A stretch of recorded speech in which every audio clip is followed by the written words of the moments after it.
Okay, everyone, gather around while we split the pot of our very successful pickpocketing. Misha, here is your cut. Vaska, you owe me from last time, so I take 25%. You know why. I don't remember your name. Third and fourth dog. You're both new to the back, so 50% for me.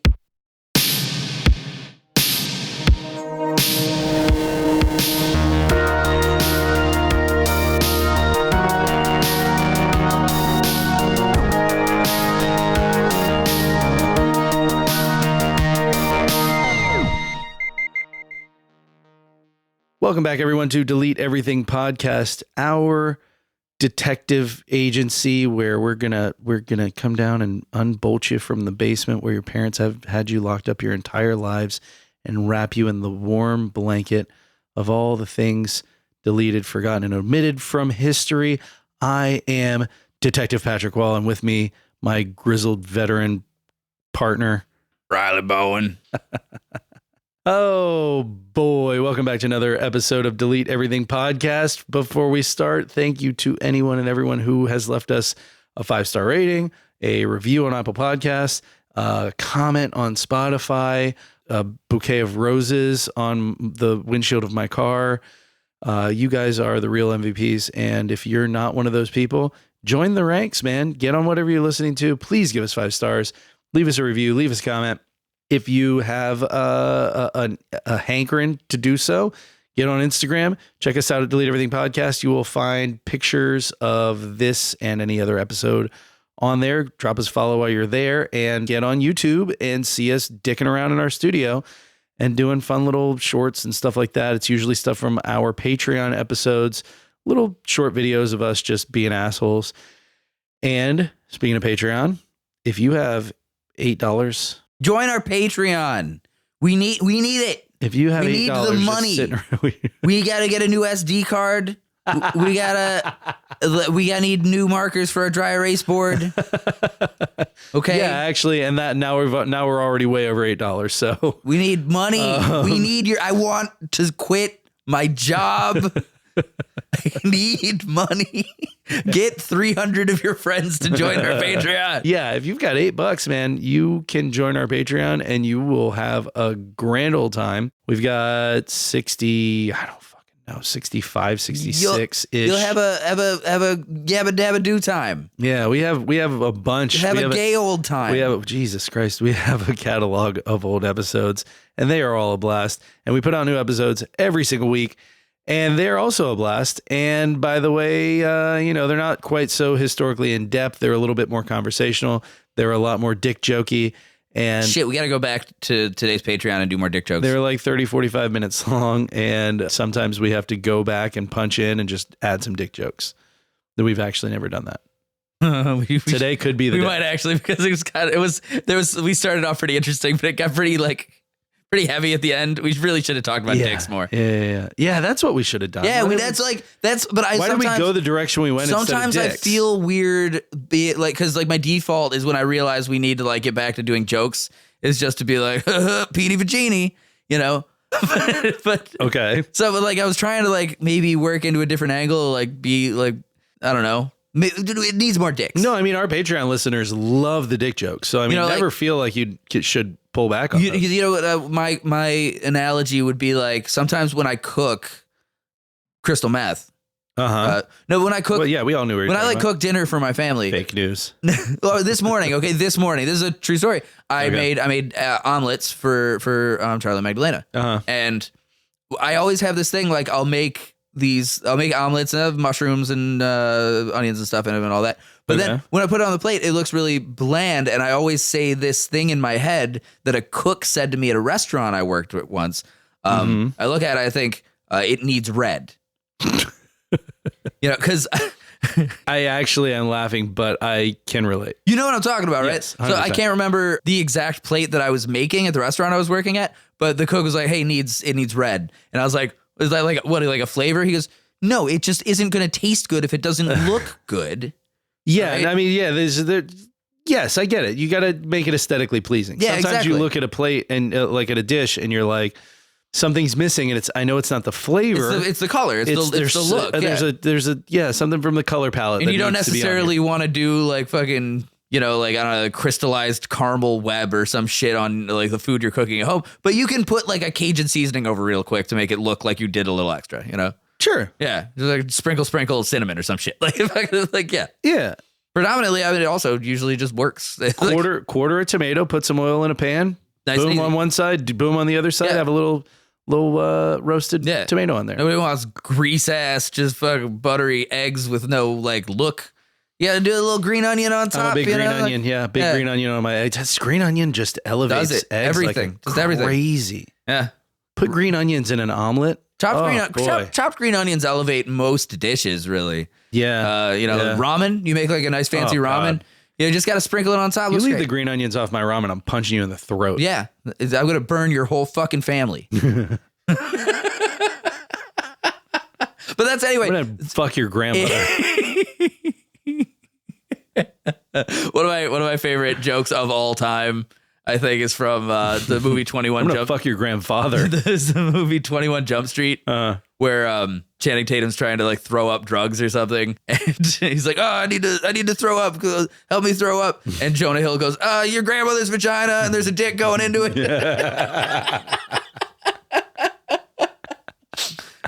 Jesus Christ. I saw that when it first came out. I haven't seen that one. It's a pretty good movie. Patrick is notorious for like the joke that I remember best from him of all time is making references to blowing his own dad. So, you know, this is all old territory for him. Usually in the form of song lyrics Yeah.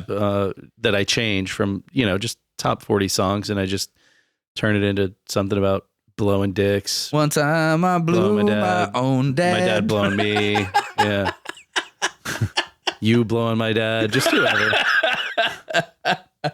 And people like assume like, is your dad a fucking piece of shit or something? I'm like, no, He's hot. one of the nicest guys. Like one of the nicest guys ever. Like all my friends who have met my parents are like, your parents are so sweet. And they're like, why are you singing about blowing your dad, dude? What's wrong with you? I mean, he deserves it. It's shock value. Yeah, obviously, He deserves it. It's just funny. It's just funny shock value bullshit. It's just fun. Exactly. Jesus Christ. But anyway, yeah, so like I was like the dick jokes of the Patreon. It's like when I think like we need to add more dick jokes. It's like, we should sprinkle paprika on this. Oh, Yeah, okay. The paprika of dick jokes. Yeah, exactly. Just sprinkle a nice frosting of dick jokes on top, and that pretty much like holds the dish together. Rock and roll. I love it. Yeah. Anyway, Do we have a topic today? We sure do. We do. Is it you did the research on this one, so I don't know anything about what's about to happen. This is a really interesting topic, actually. The interesting thing about this topic is that the topic itself is so simple that we can go over it in no time at all.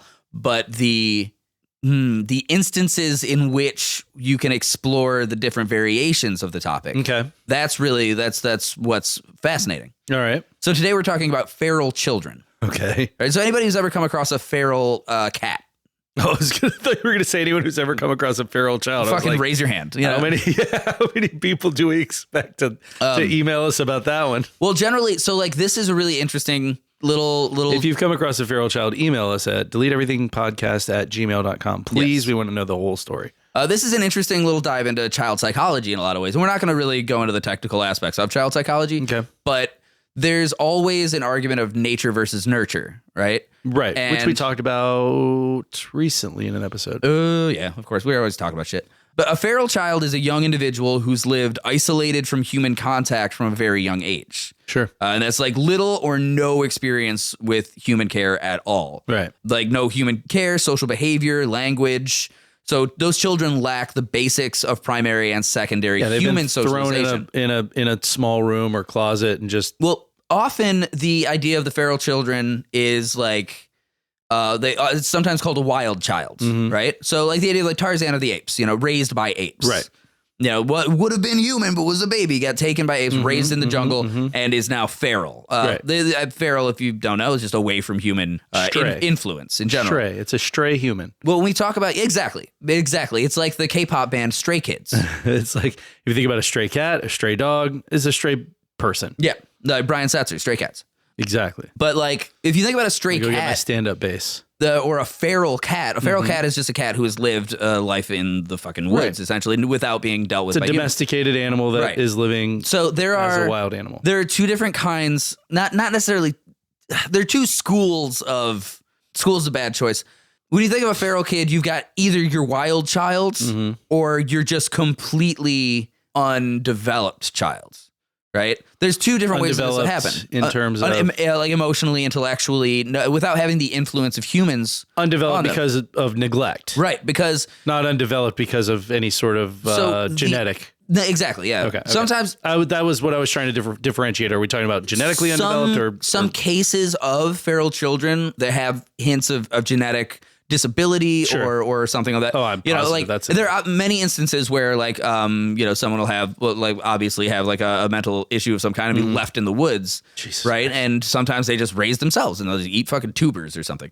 So there are two different kinds. There's one I don't want to focus on very much. The one I really don't want to focus on very much is the really fucking sad. This is all sad. This is a very sad topic with some really interesting and kind of funny results in some ways. Okay, but there are very sad instances, like there's a girl in my research here, I've got her name, we'll probably mention her in passing, who was literally just locked in a room her entire life. And by the time she was discovered at age like 7 or something like that, could not talk or walk or function in any way, was essentially just catatonic, barely even registered anyone was there. It's really? Yeah, really fucking miserable experience, because without the stimulus of growth, a child's brain will never go forward in development. Right. Right. There are some other instances there where it's like they'll latch on. So she just like laid down and was like, well, this is what I do now. Pretty much. Yeah. But like from birth, essentially, like imagine a kid's like fucking 4 weeks old and they feed it, but that's it. Yeah. Like you're in a dark room. What are you going to do? I don't know. Me? No, you couldn't be you because there's no personality attached to that. It's like there's no development. There's no chance to develop. It's essentially like maybe there's a case that we'll talk about a little more in Germany. There is a nature side to that. We talked about this recently, the whole nature versus nurture thing. Right. I brought up the fact that there are a lot of nieces, nephews, my own child, children of friends that you've abused terribly, and they're fine. Very early on, locked in a room. No, very early on, I noticed, like from babies, that they had a very distinct personality, and that personality is carried on.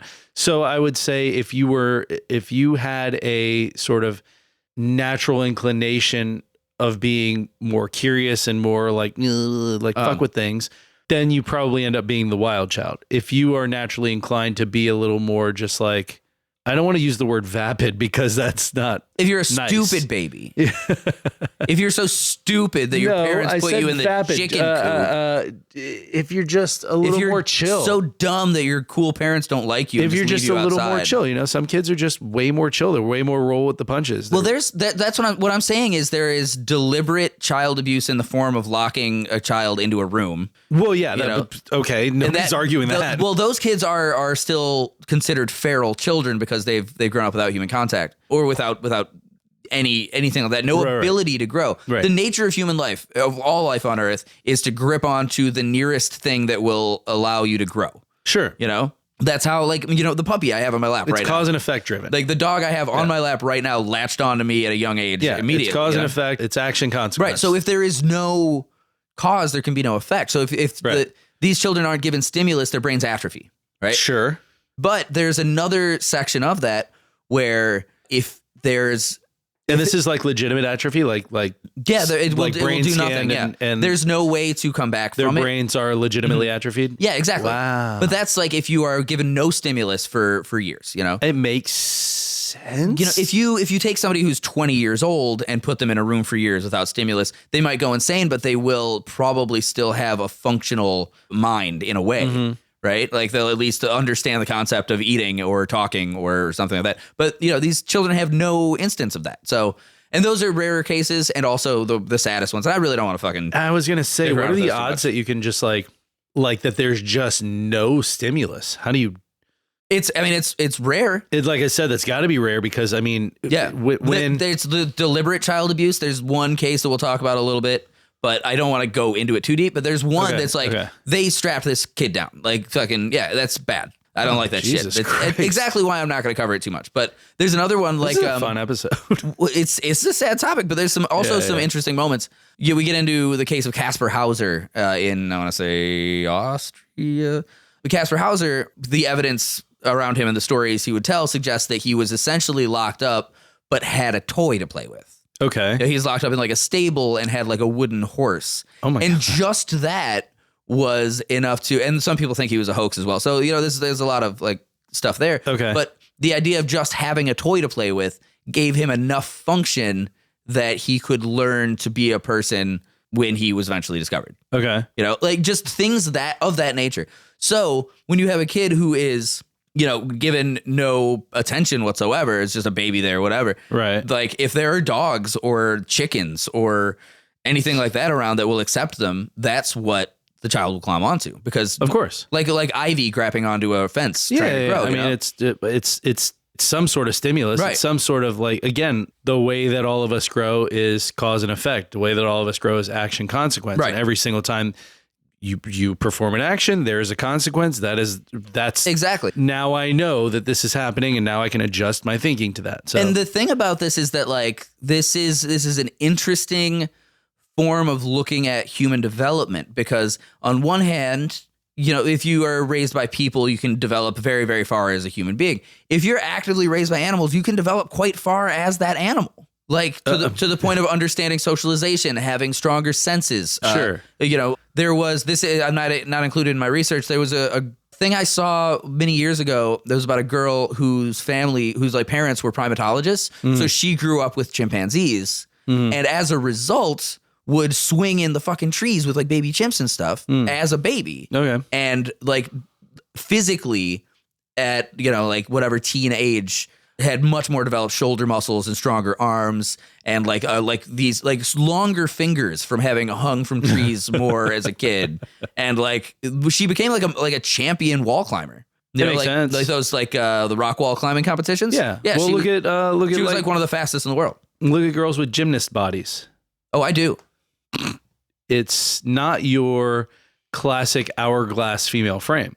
No, it's a muscular life. They normally have and broader shoulders yeah, because and you gotta skinnier support, waist. yeah, aerodynamic. Yeah. Yeah. Okay, so feral children. The term is used to refer to children who've suffered severe abuse in general before being abandoned. That's usually the case. Not always the case, but usually so they're abandoned and they run away. They're sometimes the subjects of folklore. You know, like the story of Tarzan. Sure. Or you remember in our very first episode, we talked about the wild girl of Catahoula? Well, yeah. Right, yeah. So that would be another example of a feral child. Or Mowgli. Or Mowgli, actually, we're going to get into Mowgli almost immediately. Really? Yeah. So yeah, the subjects of folklore and legends are often portrayed as having been raised by animals. And there are many cases of children being found in proximity to wild animals. Though there are very few eyewitness accounts of animals actually like feeding human children. Okay. And what there are is often disregarded. Sometimes it'll be like, no, I saw this baby like sucking on the teat of a mother wolf. And people will be like, that's crazy. Sure thing, crazy, man. That didn't fucking happen. But nonetheless, the kid will survive for years. Yeah. You know, so, figure that out. I kind of believe that about wolves. It's interesting because we're going to talk about that almost immediately. I just want to cover this one topic real quick. Okay. Feral children lack basic social skills. That's the important thing, of course, about them. They're the skills that they'd normally learn in the process of enculturation. Mm-hmm. But without having to. Is that a word? Enculturation is a word. It means to be cultured. For example, they may be unable to learn how to use a toilet, or they'll have trouble learning to walk upright after walking on all fours, as is the case with several of these examples. Display complete lack of interest in human activity. The same way that a dog would show a lack of interest in your television, these kids will oftentimes show no regard for human interaction. Isn't it interesting that we evolved to be bipedal, but these kids that are left to just become feral, they'll walk around on all fours. Well, because that's their example. If they're being raised by animals, sure. Right. If they don't have an example of walking. Is that specifically upright. what we're talking about? Not just a kid locked in a room? I mean, we're lumping a few different versions of this together. Okay. Yeah. So yeah, they'll have the impaired ability to learn a natural language after being isolated as well. But like many of these children, if they are raised around in the proximity of or by animals, they'll learn the language of the animals, whether it's just like, conveying sounds like a wolf or in one case, monkey chittering to convey multiple different things. Like there's food, there's danger, things like that, and become almost without exception, become very adept at making those noises, which I think is fascinating. It is. Yeah. That's wild. Yeah. The impaired ability to learn their like native language or human language, that's often taken as evidence in favor of the critical period hypothesis, which is almost definitely true, that within the first year of development or 2 years of development is where you learn your core characteristics 100%. of a person. Yes. Yeah, this is all interesting stuff, and there's a lot of different examples. Okay. Prior to the 1600s, Hit me with it. feral and wild children's stories are usually limited to myths and legends, and then bingo bango, bingo bango, got had fucking cameras, right? Once you have, I thought you were going to tell me the story of a feral child named Bingo Bongo. no, that's your name. That's you. No, I was going to say bingo bongo. You're like, they were all like myths, but then Bingo Bongo came along, and this is interesting because we've done so many episodes on cryptids, and we've got another one of those coming up here pretty soon. next week We even covered our first episode about cryptids. We covered a feral child. we did. Right? So the advance of technology Well, was she a feral child? in legend seems like it. That girl wild. Creepy. That wild girl, she got fine hair like a deer. Scratch my back up. She jump up a whole root. I seen her bite a water snake in two. Fuck. So like think of like the crossing I was about to paths. show her my water snake. The crossing paths of cryptids and wild children are like, as technology to find animals in the woods becomes more prominent, or cameras become more prominent, they start disproving cryptids more and more, but then having evidence of feral children. Okay. So it's an interesting sort of like, Right. like fucking changing tide. Yeah, it right? wasn't Bigfoot. It was just some Mowgli ass child running around with his dick out. Right.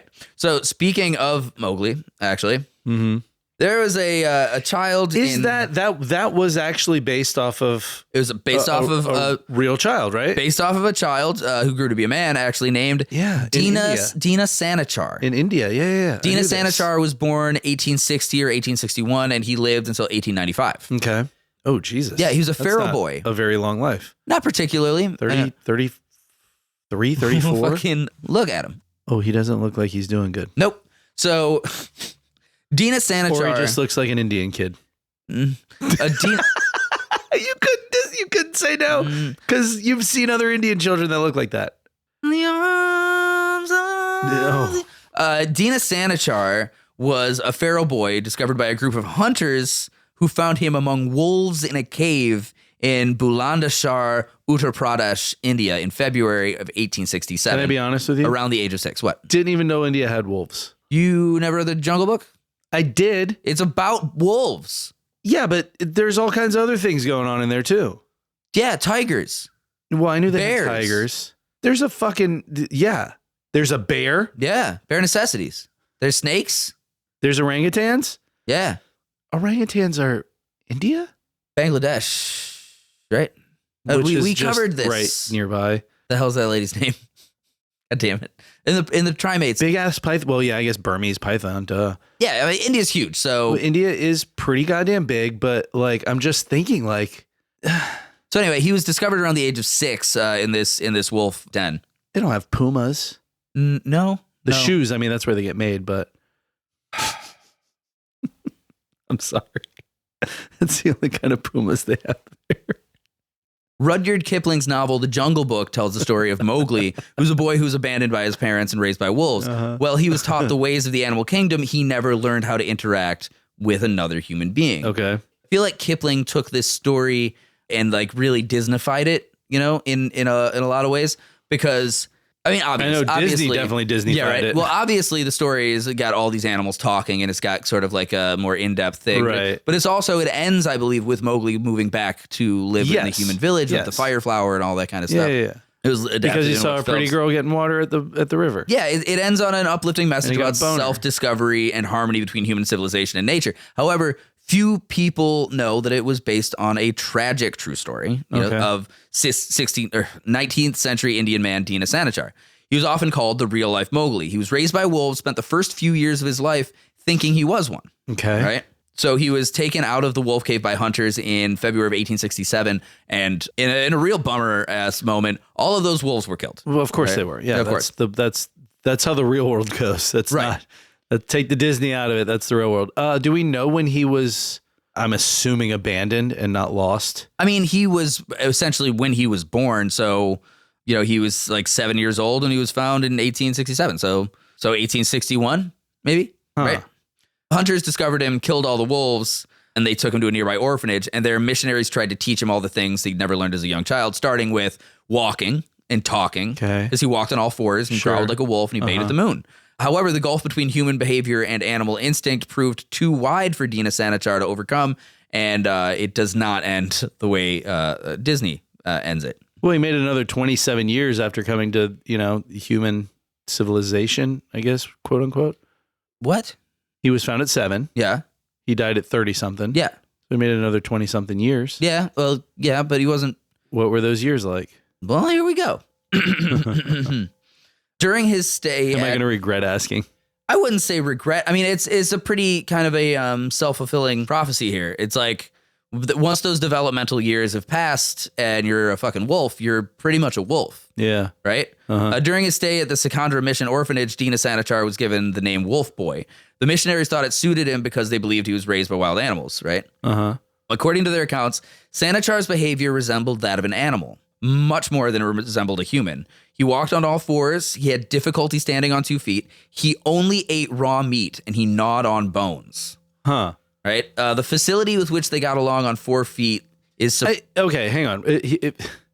He was believed to have been raised by wolves. If he was in a cave with wolves and he was alive and he was 7 years old after having disappeared as a child, I don't know as a baby, though. I feel like a wolf ain't got no time for a fucking baby that's just immobile. Yeah, they're not going to carry you around. But at the same time, at what point is the child developed enough that it's got human attributes more than it's going to adopt the animal attributes? I think he had to have been at least crawling. He can't have been old enough to have already learned language. No, I mean, you're crawling at like, what, 6 months? Something like that, yeah. The facility with which he got along on 4 feet is surprising, said Erhard Lewis, the superintendent of the orphanage. Before he eats or tastes any food, he smells it, and when they don't like the smell, he throws it away. So, like, if it's not raw meat, he just fucking wouldn't eat it. Interesting. Communicating with Dina Sanichar was difficult for 2 reasons. First, he didn't speak the same language as the missionaries, obviously. Whenever he wanted to express himself, he would growl or howl like a wolf. Second, he didn't understand signing at all. Like, he had no concept of, like, come over here, like sit down here. Yeah, I'm moving my hands on the radio. But, like, people who don't speak the same language could usually get close to understanding one another by pointing at various objects. But because wolves don't point or have any fingers... I was going to say, that's a very social construct. Yeah, this universal gesture was probably, like, completely meaningless. But like I said, like a dog looking at a television, you know? Well, I'll give you an even better example. Different accents, different languages. Sure, yeah, absolutely. You know, like, I thought about it when you mentioned the, like, chittering like a monkey and becoming very adept at that. Because if that's what you grow up doing, it's just like growing up learning French.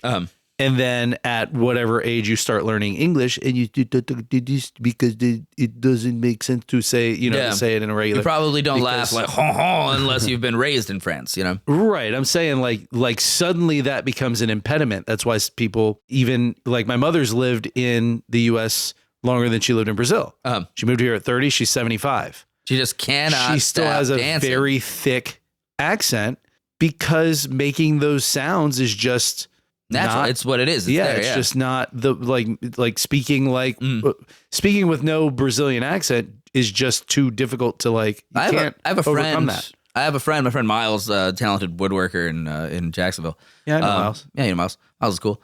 I made a knife with Miles. Actually, I got to show everybody. It's fucking rad.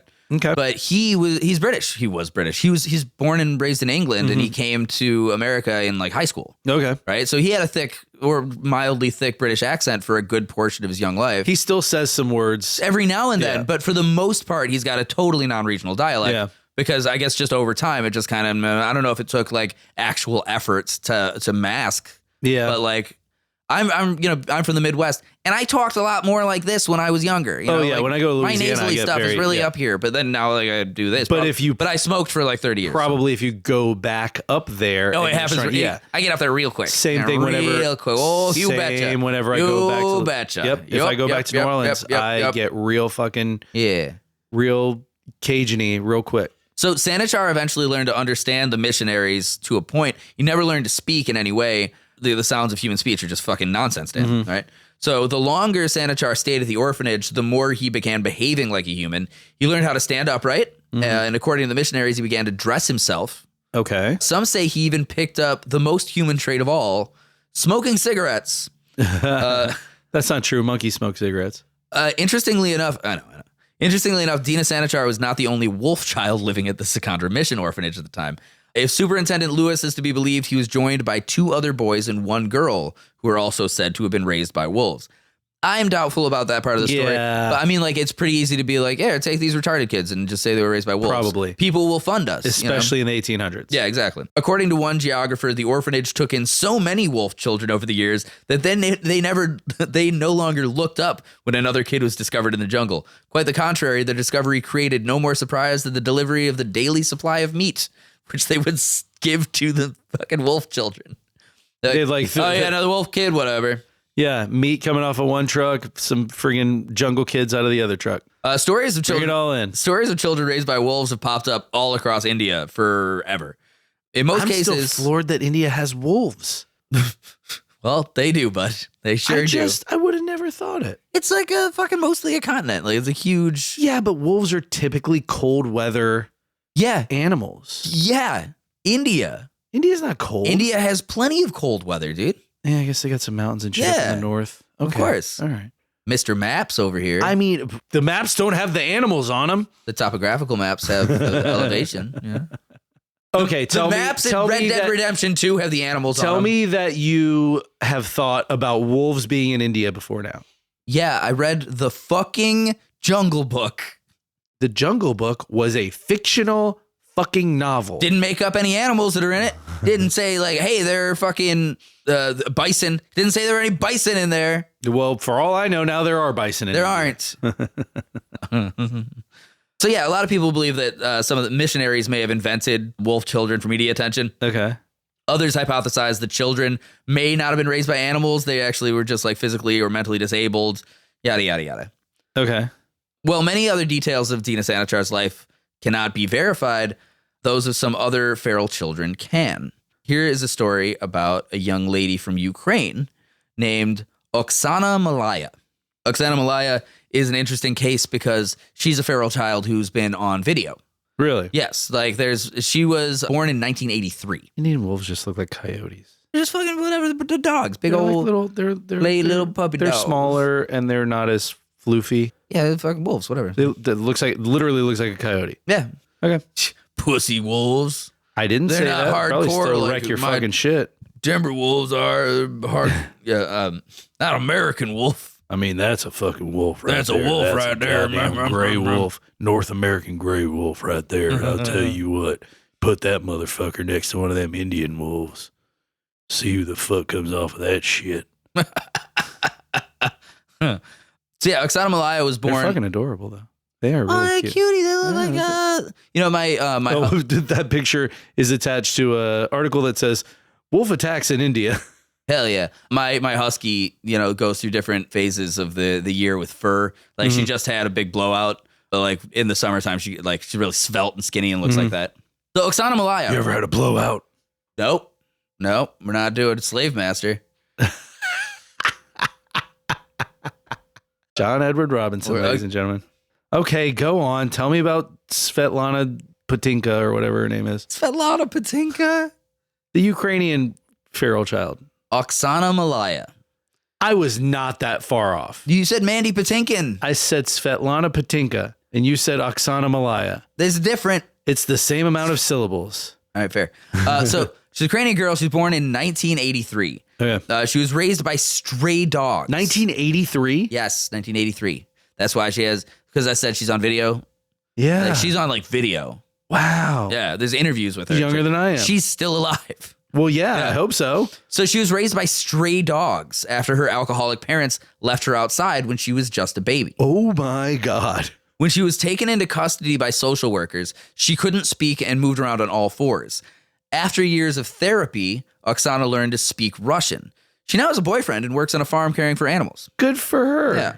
I imagine she would have some affinity to animals and hopefully none for her parents. Right. Did they leave her outside accidentally or on purpose? It was weird drunk, you know? Like it was We're drunk and we forgot our fucking daughter outside in Ukraine? Yeah. Well, I'm fucking mad at those people. Well, yeah, but like, okay, rural Ukrainians. They better be fucking in prison. It's like, okay, we talked earlier about the girl, Ukraine, they're probably the girl dead. who was just locked in a room forever and eventually went brain dead. Mm-hmm. Her name was Jeannie Wiley. Okay. Geniewiley. She was just given fucking extreme isolation and abuse. Okay, Oksana Malaya is the other end of that exact spectrum where she wasn't necessarily abused, but she was just abandoned in the house. No, I mean, like not necessarily, not like beaten or raped or anything, but just like fucking, I don't know, throw some meat to the not physically child. Abused, just right, exactly neglected. Right, so she's neglected and just fucking legitimately just moved to the fucking outdoors. Just moved in with dogs. Moved in with the dogs, exactly. Huh? Do you think her parents like? Do you think like the pack of dogs would like be walking down the street and she'd be in there and her parents would be like, "Oh, there she is. She's fine. Yeah. Pour me up another shot. Or another one. Pour another shot." Her full name is Oksana Alexandrivna Malaya. Mm-hmm. Yeah, she was born on 4th of November, 1983. She is known worldwide for her dog imitating behavior because when she was discovered and brought to the hospital, she was a dog. Like, okay, do we know how old she was? I think she was about 14 when she was discovered. Wow. Malaya was born in the village of Nova Blahosveshenka in Hornastakhavlak Rayon, Kyrgyzstan Oblast of the Ukrainian SSR. I bet you nailed that, dude. I bet you hit that perfectly. Hornastevka. I'll need to put on the budget. But in Nova Blahosveshenka in Hornastavki Rayon, Kyrgyzstan Oblast. I wish you guys could have seen Riley kind of slightly raise his shoulders and look at me and go, Hornastevka. According to doctors and medical records, she was a normal child at birth, was later neglected by her drunk father at age 3. So just like stopped being paid attention to by 3. And she lived surrounded by dogs. When Malaya was found by authorities, she was 7.5 years old. Oh, okay. But she could not talk. She lacked many basic skills and physically behaved like a dog. More than half her life at that point. Yeah, exactly. So she was running around on all fours, barking. She slept on the floor. She ate and took care of her hygiene like a dog. You know, with like the licking and the stuff. Right. She was removed from her parents' custody by social services. Could she scratch her ear with her foot? Yeah. Stop. Dude, this is one of the things I wanted to talk about. She's on video, and it's one of the wildest goddamn things you'll ever see. I'll show you the video. Okay. She walks confidently on all fours, it's like you've been around people who do like physical labor and stuff. Yes, obviously. You've been around people who do like physical labor and stuff, and you'll notice. Clearly.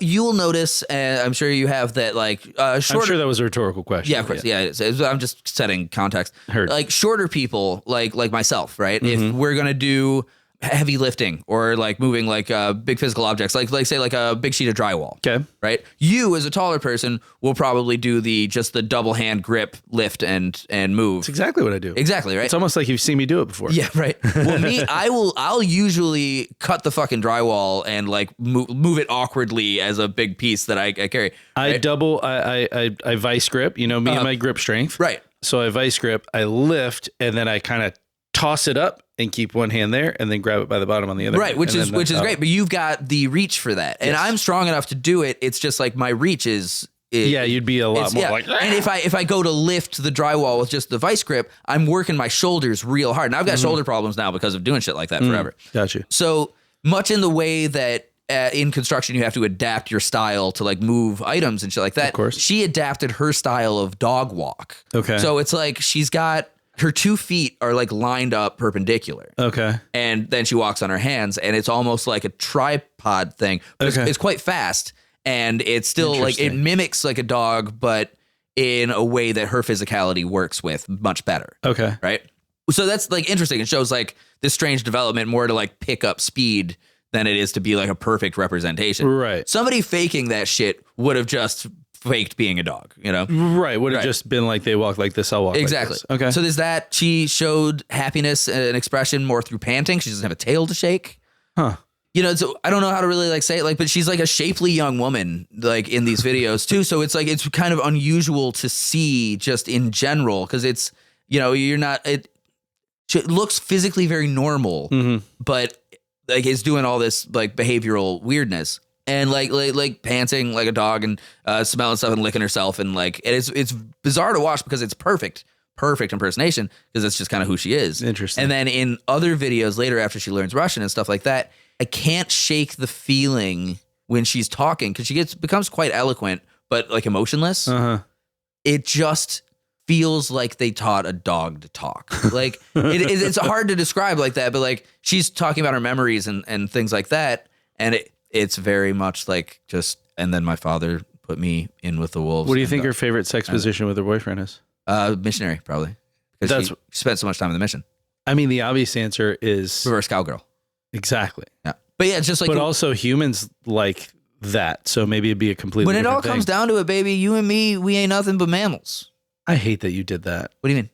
I want to fuck you like an animal.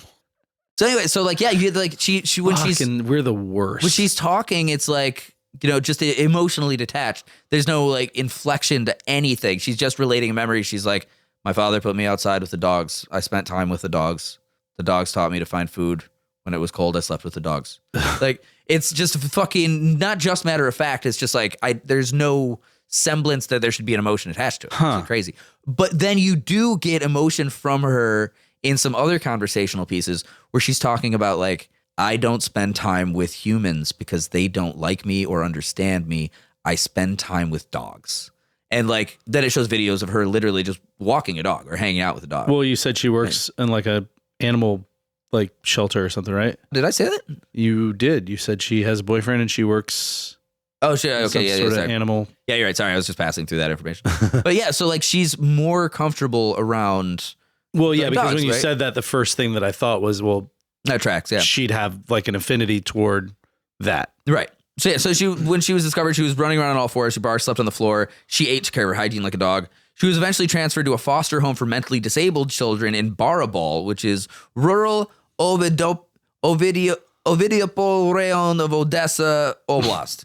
She underwent years of specialized therapy and education to address her behavioral, social, and educational issues. Upon adulthood, Malaya was taught to subdue her dog-like behavior, which again is like when she's talking, it's like they taught a dog to talk and not act like a dog, right? She learned to speak fluently and like intelligently. She's constantly thinking to herself, just don't act like a dog.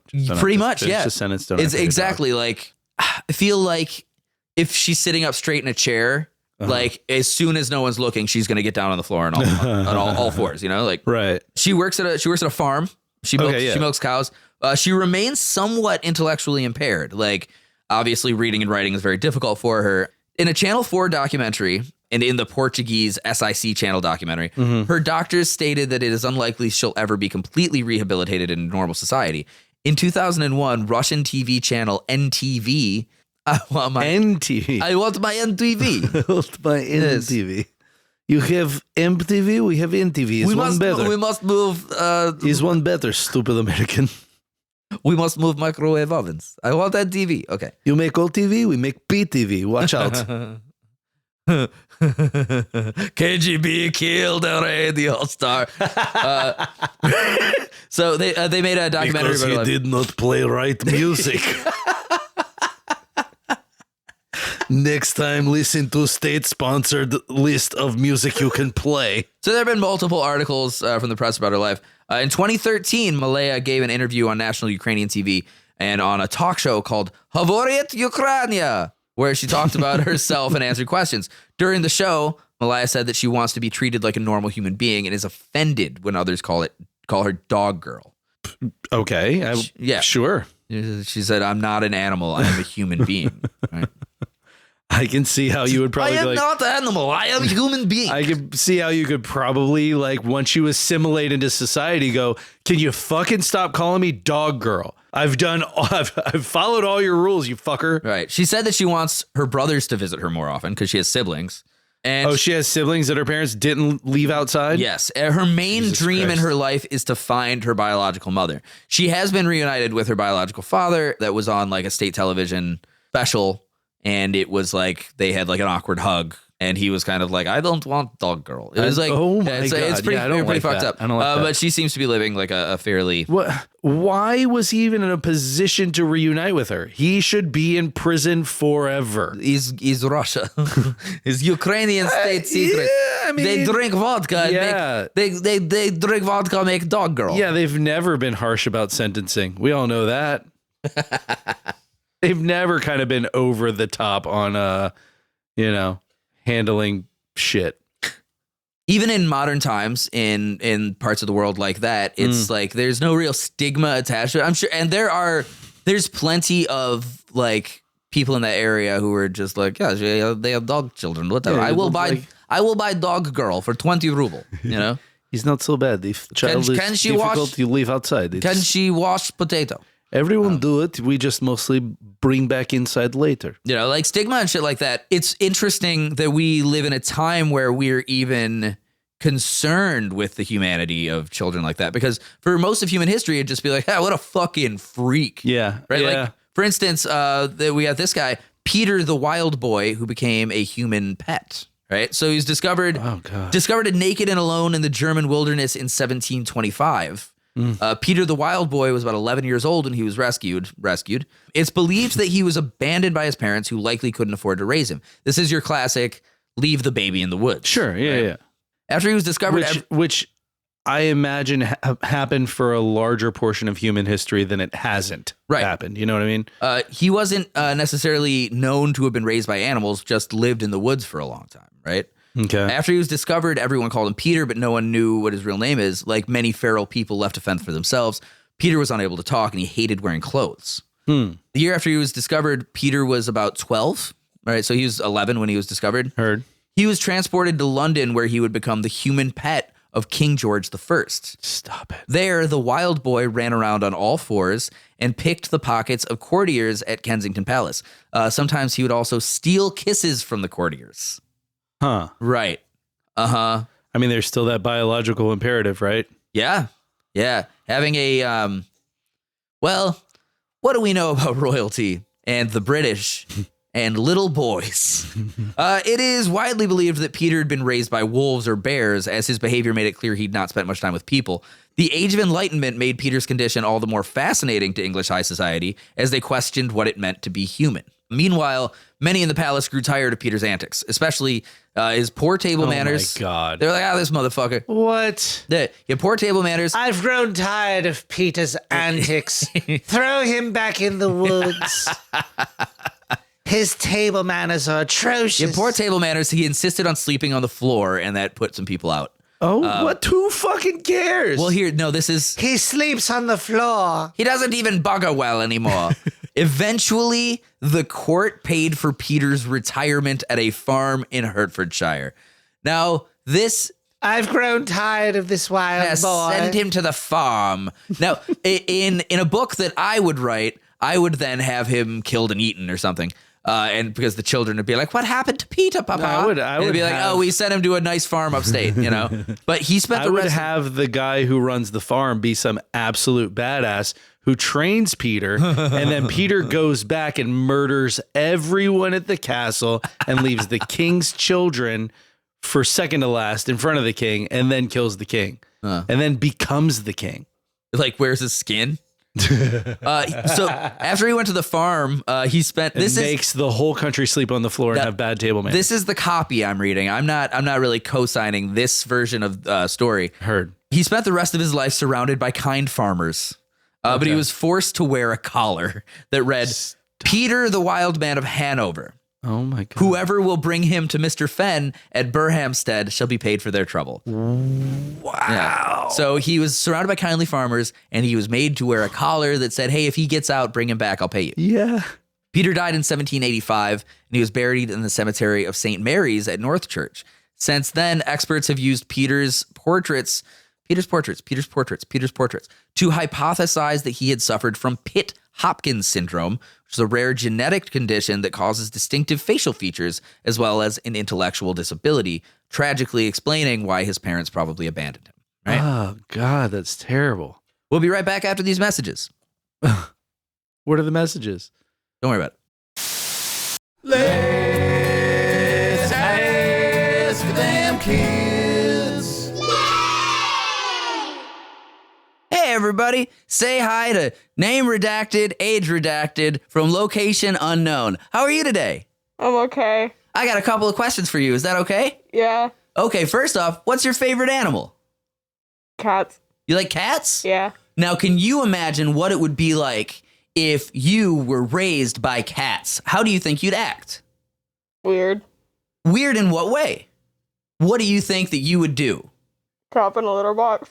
Crap in a litter box? Yeah, probably, huh? If there was a litter box. But see, usually when we're talking about kids who have been raised by animals, it's a form of negligence or child abuse. So you might not have a litter box to go in, right? So you probably crap in the woods like a regular cat. Maybe chase mice around, eat them raw. How do you think that would affect your mental health?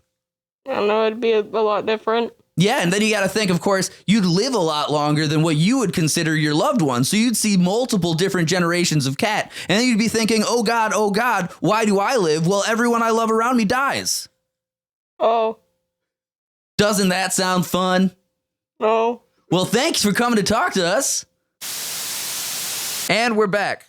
So we talked earlier. Those kids sound stupid. Stupid, dumbass Fucking kids. They don't know kids. shit about fuck. I'm just mad because my child didn't get invited. Your child's a grown adult. My child's not a child. In the armed forces. So, all right, on May 26th, the day after my birthday, in 1824, not after my birthday, residents of Nuremberg, Germany, famous for nothing. I don't think anything's ever happened there. They encountered a 16-year-old boy in bedraggled clothing passing through a public square.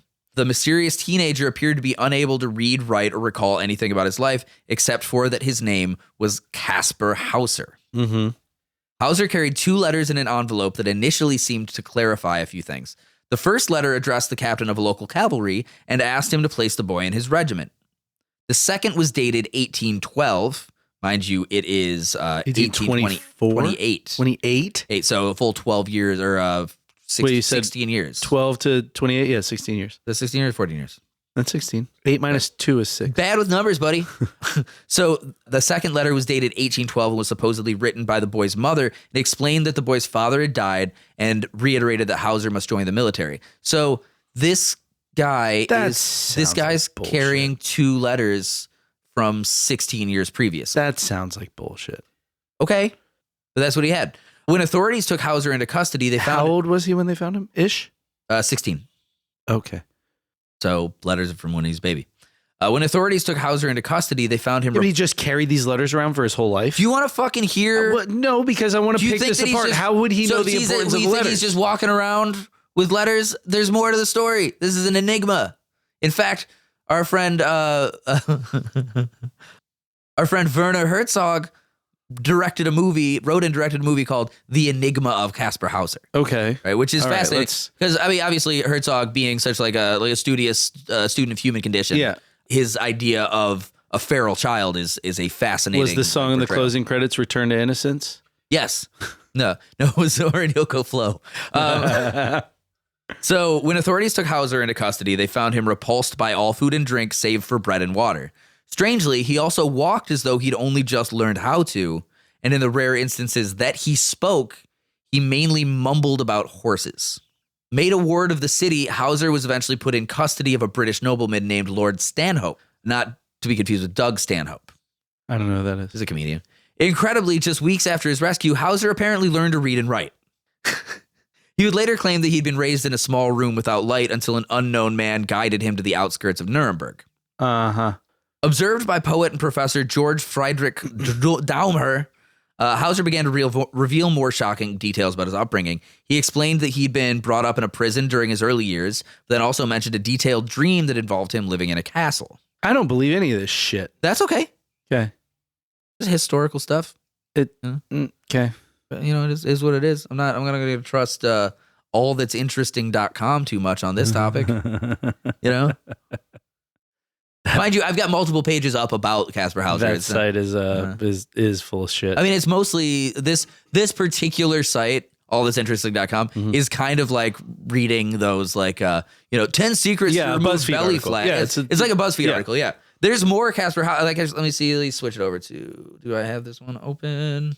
Yeah. Okay. Let me read this. What they have for Kaspar Hauser, and I'll switch it over to Herzog and the making of his movie. Okay. Because I think that's an interesting topic as well. Just because Herzog is by his very nature a bit of a trickster. So he also probably didn't believe this. But I think the point that he's making in the movie is what if all of this shit was absolutely true? Okay. How would this person act? It's really pretty fascinating portrayal. We wouldn't learn to read in days. Right. So, some residents believe that Hauser was a true feral person and a savant. Speculated that he may have actually been a lost prince like Tarzan, or perhaps even the son of Stephanie de Bahana. I would just leave somebody. Meanwhile, others simply thought that he was a fraud who was trying to get some name and fortune. So to this day, Hauser's true identity remains unknown. But one thing that is known is that he suffered a very painful death. In his final years, there were many alleged attempts on his life by strange men, culminating in a fatal stabbing in 1833. Okay. Some insist that he stabbed himself for attention, but he accidentally wounded himself far more gravely than intended. Well, it's clear that Hauser enjoyed attention from others and almost certainly exaggerated his story. Many still debate whether he was a talented con artist or a true feral person with severe mental illness. About 200 years later, we still don't really fucking know. But Werner Herzog made the movie The Enigma of Kaspar Hauser. Its name in German is the same name that Herzog uses for his autobiography. Does that Orinoco flow? I would never. Sorry, I'm putting my phone down. Why were you listening to Orinoco Flow? It's a whole thing. I'll tell you about it later. Okay. So The Enigma of Kaspar Hauser, the Werner Herzog film, shares the name with Herzog's autobiography, which is Every Man for Himself and God Against All. Yeah, okay. Released in the United States as The Enigma of Kaspar Hauser. Written and directed by Werner Herzog, and it stars a guy named Bruno S. Bruno S. was a street performer that Herzog found who had been a feral child, right? So interesting. So the thing that Herzog does in this movie that's fascinating is Bruno S is 40 when they make this movie. So he just has him play Kaspar Hauser, a 16-year-old boy, which is weird. But he kind of lets Bruno S make up his own actions in the movie, which is bizarre because this guy also is not adequately encultured in the human world. So his responses, his attitudes, his behaviors throughout the movie are bizarre, just disjointed, sometimes overly enunciated, underly enunciated. And it really just explores this idea of okay, so what if you were just raised in a dark room, but you had just a little bit of stuff. Somebody talked to you a little bit. You had some small amount of how would you adapt to all this? And watching an actual former feral child play that out is really fucking weird. But I think that's a movie worth watching personally. It's a bizarre flick. There's a scene you can find on YouTube where guys trying to explain an apple to Kaspar Hauser, and it's just Kaspar keeps adding these humanizing verbs to the apple. It is shiny. It must be happy. And the guy's like, no, we control the apple. It is nothing but an apple. And so he's like, watch. And he throws it on the ground. He's like, oh, it was mad. It stopped on the ground. And it just keeps this, because Herzog wrote page after page of just thinking about what would this fucking weirdo be like? And I love that shit. My dog's sneezing. I still tend to think that whole story is I don't know if it's fraudulent. Total bullshit. I think it's kind of like a Helen Keller situation, I mean, well, the way we talked about Helen Keller, obviously inflated. There's no real way out of it being an inflated story. Right. Not to hurt anybody's feelings, or I'm obviously not a fucking time traveler, but there's very little possibility that a 7-year-old girl who has never seen or heard is writing write entire fucking treatises that like college students can't do. That's just it's fucking poem about stupid. about ice the and mountains shit. Like, in the distance. yeah, exactly. Like too much. There are too many holes there. So Caspar Hauser reading and writing that fast seems a little hinky. But not to say and talking immediately. Not to say he wasn't an abused child who'd come through some fucking like bizarre, horrifying torment. You know. Sure, I think there's certainly space for that to be the case without really a whole lot of argument on my part, at least. But him being just out on his own for 16 years, somehow carrying these letters the whole time. No, but not. That's the whole thing. Not. Locked in a room until some guy let him out. Yeah, exactly. But like, there's the thing. But still, the letters are the weird part. Yeah. Okay. But if you have had no human interaction or little human interaction, why would you suddenly be like, oh, can't forget the letters? Okay. All right. Here's another thing. If you were trying to pull a scam, what the fuck are those letters? I mean, a letter from his mother saying that he should be enlisted in a regiment. What the fuck? Who the fuck comes up with that? I don't know. This is it. This is the bit that's going to get me money. Maybe I'm going to wander into this town and act like I'm lost and confused and have some letters saying that I should have joined the army 16 years ago. What the fuck? That doesn't make any goddamn sense. When I was a baby. Yeah. Like, what the fuck is this? That's what I'm saying. There's a lot of holes in this story. Right. So maybe he thought that would be convincing enough and he could act crazy enough that he wouldn't actually have to join the military. Or maybe he really wanted to join the military. I mean, maybe it's one of those things that's like, okay, I'm going to get fucking weird enough that no one's even going to question it. He'll do some Lynchian fucking nightmare shit to like, be like, yeah, no, I'm obviously crazy. Look. But like at the same time, like that is just such a bizarre swing. The whole thing is bizarre. It's particularly bizarre, which I think was also what attracted Herzog to it. Probably. That tracks. It's not unusual for feral children to like make it out to hood in you could say. The hood being what? The jungle? The hood being their own minds and the madness associated with being a feral child. For instance, in 1731, I'm sorry. We'll be right back after these messages. Let's ask them kids. Hey everybody, say hello to Charlie Bowen, age 14 from Gainesville, Florida. Hi Charlie. Hi. So can you tell us what your favorite animal is? My favorite animal is a donkey. Favorite animal is a donkey? Yeah. That's a good animal. What do you think it would be like if you had been raised by donkeys? Probably chaotic. Chaotic in what way? A lot of noise. A lot of noise? Can you give us a little sample of what that noise would be? I don't think I can make the noise. What noise? They're like braying sound. Like that? Well, do you think that you'd only be able to communicate in donkey brays? Probably. So if you were ever discovered, say, in a farmyard, covered in mud, walking around on all fours, going, hee-haw, eating carrots out of a farmer's hand or something of that like, how do you think you'd reflect to the people that discovered you that you're horrified by your existence and desperately need freedom? What? And afterwards, once you're taken to a treatment facility, what do you think they would have done to kind of treat you, to get you out of donkey mode? I don't know. And then maybe, perhaps after a while in the facility, you start thinking, it's okay being a human, but I really miss my donkey life. Do you think that you would try to escape to return to the donkeys? Yes. And do you think you'd be able to get your way back to the farm to see them? Probably. No, you wouldn't. They've been sold. Thank you, Charlie. And we're back. In 1731, villagers in Songy, France, spotted a young girl dressed in animal rags stealing apples from an orchard. It was difficult for the villagers to tell how old she was, and her age was estimated to be anywhere from 10 to 18. Woof. Jesus, that's a big difference. Just in terms of physical development. 9 out of 10 people said she was probably like 10 or 11, and then one guy was like, oh, that looks 18 to me, baby. Oh, no, she is definitely 18.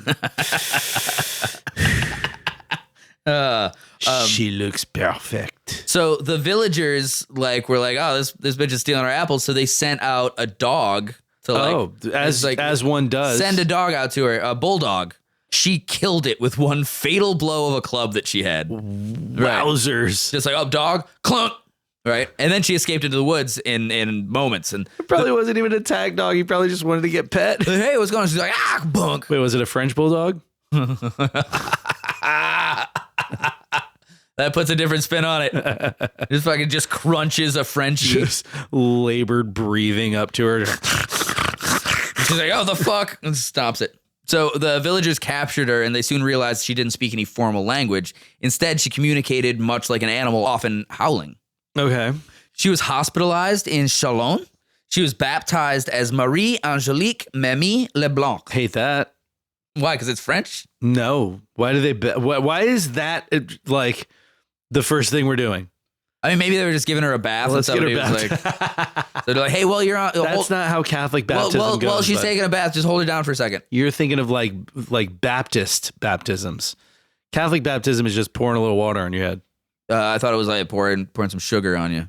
No, that's Def Leppard's. Pour some sugar on me. No, it's from an album with a really stupid name. For a Def Leppard album with a stupid name.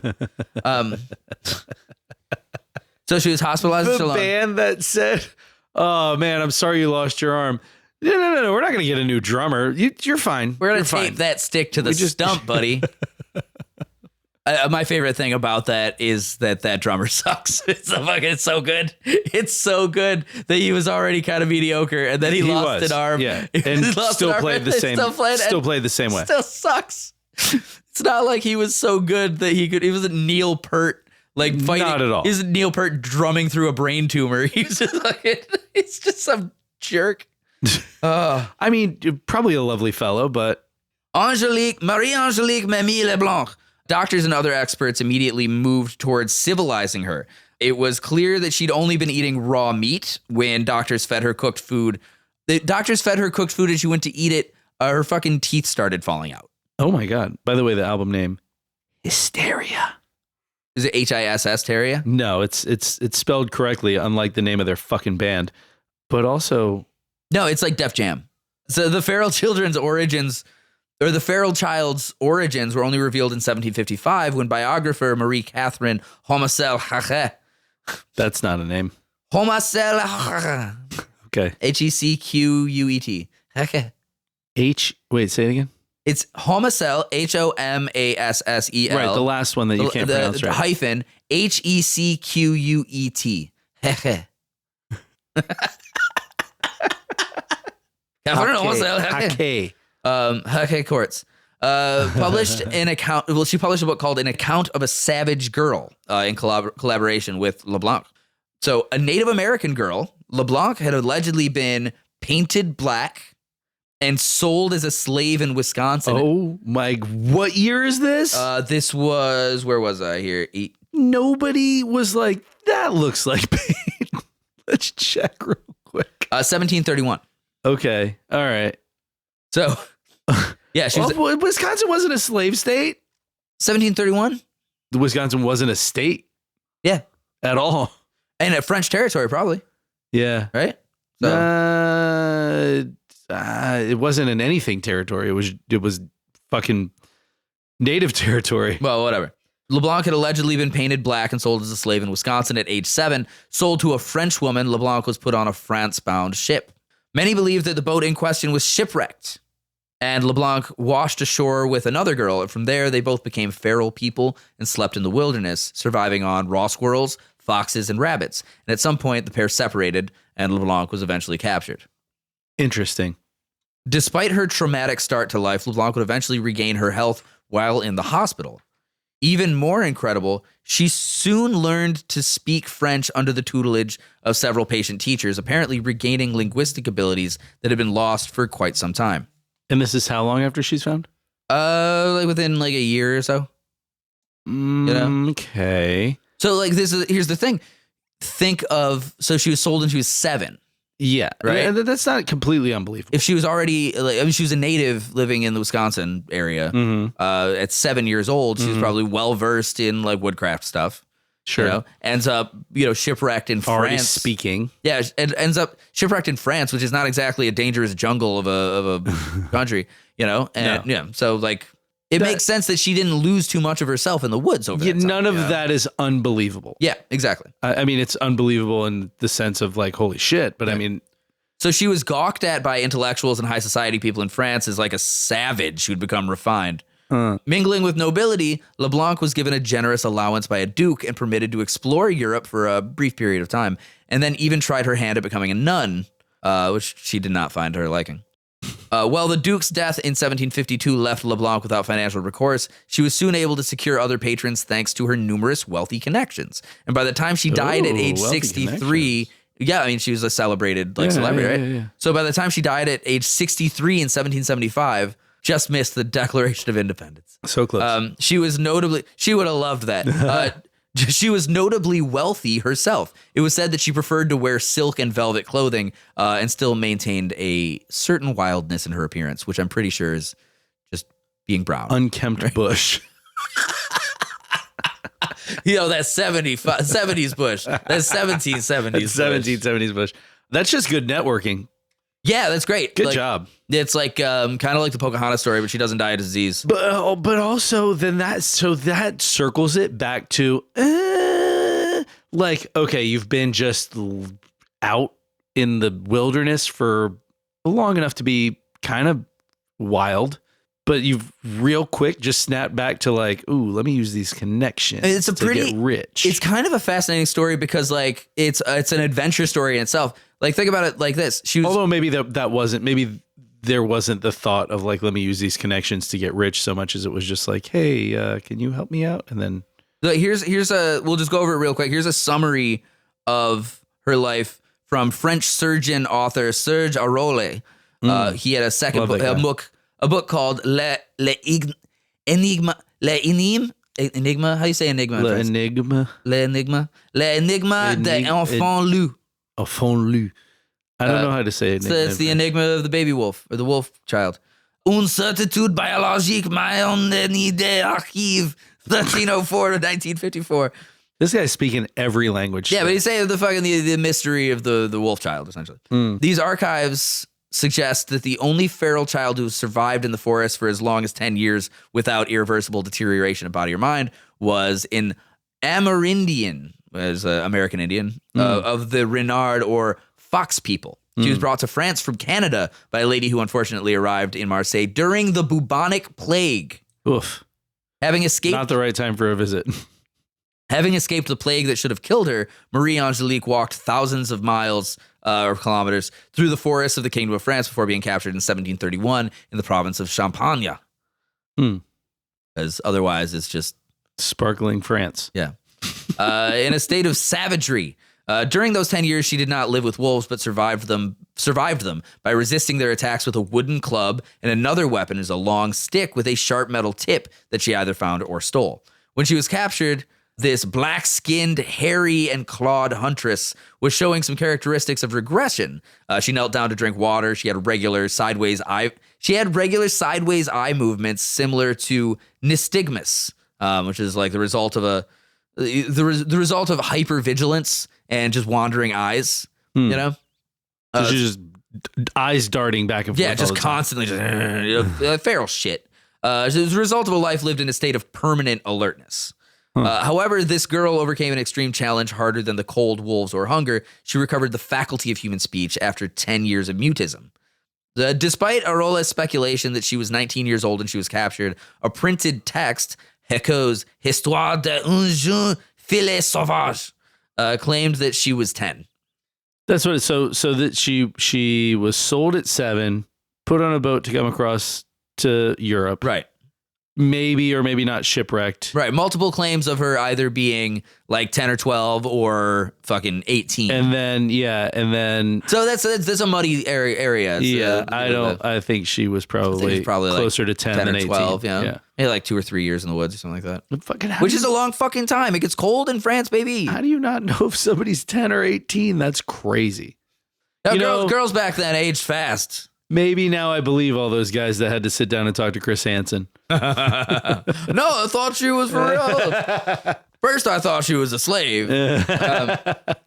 Black-skinned huntress. Her intellectual rebirth was important, and she learned to read and write. She became a nun for a time in a royal abbey, became destitute, was rescued financially by the Queen of France, was the spouse of Louis XV, maintained her dignity in the face of her long battle with an illness, and died relatively wealthy, as the inventory of her goods shows. The Scottish philosopher Monbado, who interviewed Marie Angelique in 1765, considered her to be the most extraordinary person of his time. However, He was just trying to smash.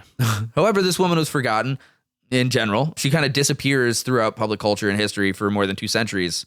You know, not. You figured that would be somebody to be revisited, like hit by fictional heroines or something. Yeah. You know, especially around that time. You know, you're getting like the fuck is that guy's name? Did like the Deer Hunter and fucking. Are we talking about an Last actor? of the Mohicans? We're talking about an actor? No, the writer who wrote the book. Oh, I don't know. Who wrote the book Last of the Mohicans? Hold on, I wanna There's fucking- no way I'm pulling that one out of my like, ass. it's a 3-parter. James Forrest Whitaker. Fuck. James Forrest Whitaker. Hold on. God damn it. Oh my goodness. Nathan Bedford Forrest, I think, is who it was. No. Well, that was a different Last of the Mohicans. Real different ending on that one. No, actually, same ending. James Fenimore Cooper. God damn it. Yeah, so you figure like around the time that like books like Last of the Mohicans and shit like that, where like there's a lot of big money in the late 1700s around, like even all through the 1800s of just American savage heroines and stories about, you know, noble Indians or, you know, French and Indian War shit, the pioneer stuff. Like that was like big money. Like the whole world kind of wanted to hear about it. Okay. Right. So it was kind of weird that Marie Angelique gets sort of like cast to the side in that whole them shits.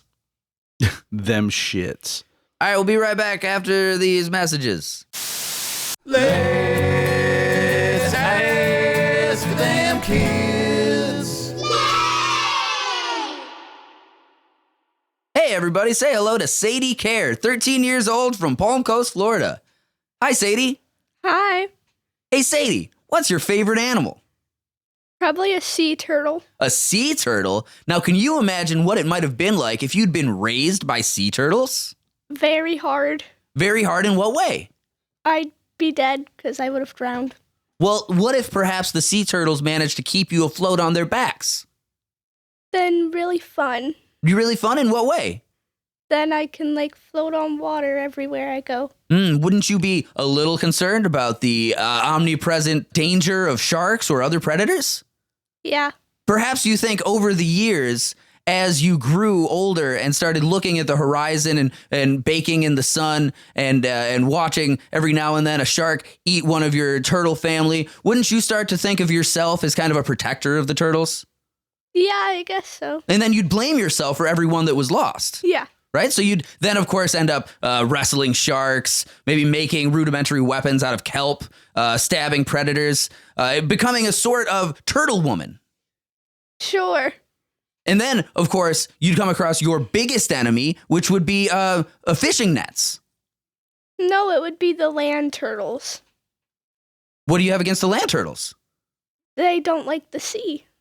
So do you think that you would form some sort of a militant organization amongst the sea turtles to battle the land turtles? Yes. Well, thank you, Sadie. Hey, welcome back, everybody. So, while most feral humans are abandoned against their will, Ivan Mishakov found living on the streets preferable to his life at home. He had a difficult childhood in the care of an alcoholic grandfather who commonly left Mishakov on his own for days on end. At the age of 3 or 4, the young boy left the house to find refuge with stray dogs in the mid-1990s. Fuck yeah. The homeless Russian Grandpa was boy- like, I have to go do something just fucking... and not show up for days. Yeah, but like the way this story plays out, I think it was very much, or maybe it was in my head. He goes like, boy, yeah. I must leave. You will fend for yourself. I see you in 4 years. You are 3 years old. There are beets in basket. You know what to do. Make vodka and live. Do not and die.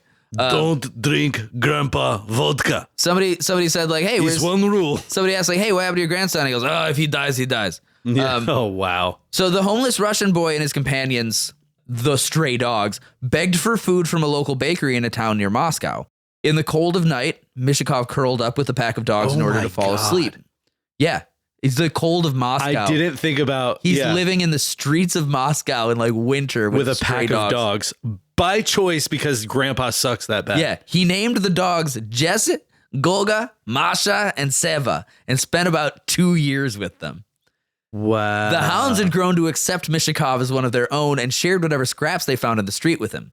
Mishakov returned the favor and eventually became... Fucking communist Russians. Jesus Christ. He became the alpha of their little dog pack. Yeah. And he would lead them on little theft missions and he'd like use them for distractions. He'd pickpocket people. The dogs would pickpocket people. He would pickpocket people and then like run and be like, go take me quickly. He'd run and the dogs would like run interference and shit and knock people over. Like it was a fucking dog gang. This kid's bad. This is the story where like this kid's fucking badass.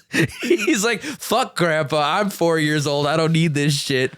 Listen, comrades, today I have great plan. Well, so in 1998, the police rescued him. I did air quotes on the radio. The police rescue him by taking him away from the best friends he's ever had. Right? They arrested him for having a dog gang, for being the leader of a dog gang. For robbing people with his trained street dogs. I feel like the Al Capone wanted posters, but it's just like this kid with a bunch of dogs behind him. I am absolutely confident he would have died for those fucking dogs in a heartbeat. You know, like this is like a pretty cool story. That is adorable. It's sad, but it's also cool. Yeah, let the kid keep robbing people with his dog friends. So the police rescued him in 1998. This took several tries as the protective dogs wouldn't let anyone near him at first. Fuck yeah, that's badass. By the time Mishakov was saved, he was about 5 or 6 years old and in clear need of help. Still, he was reluctant. He was how old? Huh? He was 6 or 7. 6, okay. Or 5 or 6. Still, he was reluctant to leave the dogs that he'd bonded with. I loved the dogs and they loved me, Mishakov said. They gave me a lick on the face. That's how dogs give kisses. Is that a direct quote? It's a direct quote. Hang on, I'm going to do it. Oh, I don't know if I can do a Russian Mine was fine. No, that was a terrible Russian accent.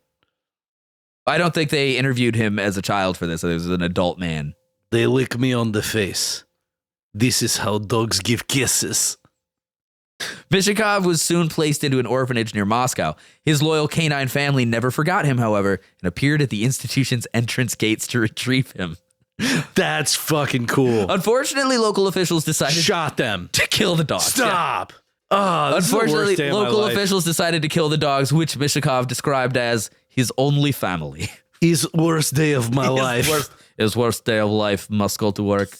My best friends are killed in front of me. I understand. This horrible day. I understand that if it wasn't for those dogs, I wouldn't have survived in the street, said Mishakov. But I'm also grateful to the policemen who took me from the as a 3-year-old in fucking Moscow, Russia in the wintertime? I'm also grateful to policemen who took me from the pack and, of course, to my foster mom who raised me. Mishakov's fortune certainly changed when Tatiana Babanina took him in. Tatiana Babanina. Hey, tonight, Babanina. One night only, Tatiana Babanina.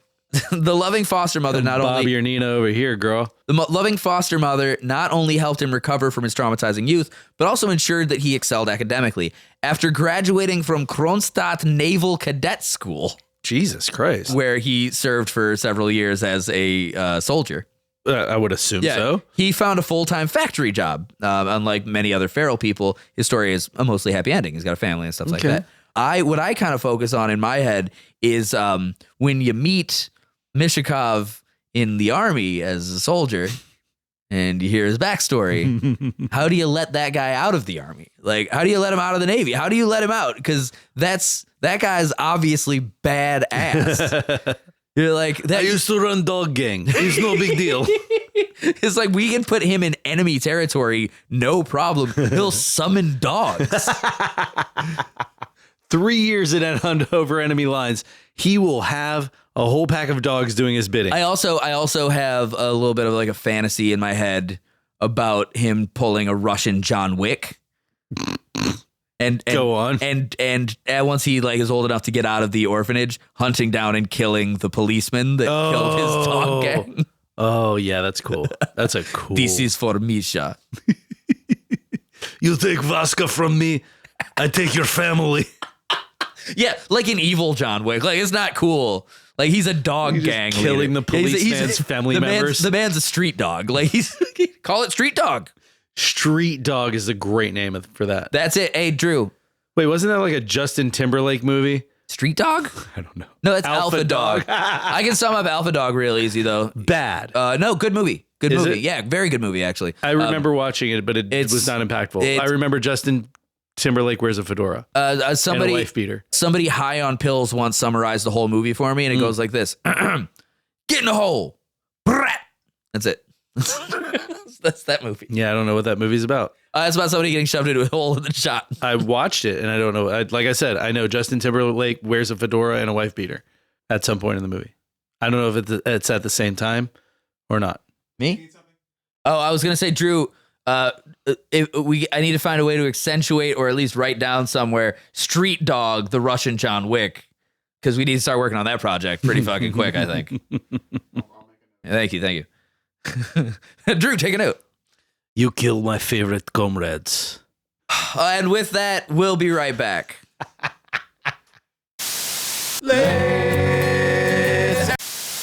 Hey, everybody, say hi to Max Bowlby, 7 years old from St. Augustine, Florida. Hi, Max. Did you just wave? It's the radio, Max. Hi. Hi. Hey, Max, can you tell us what your favorite animal is? Hard decision. It is a hard decision, but give it a shot. We don't have all day, Max. Just name any animal. I don't care. Lion. Your favorite animal is a lion? Yeah. Well, what do you think it would be like if you were raised by lions?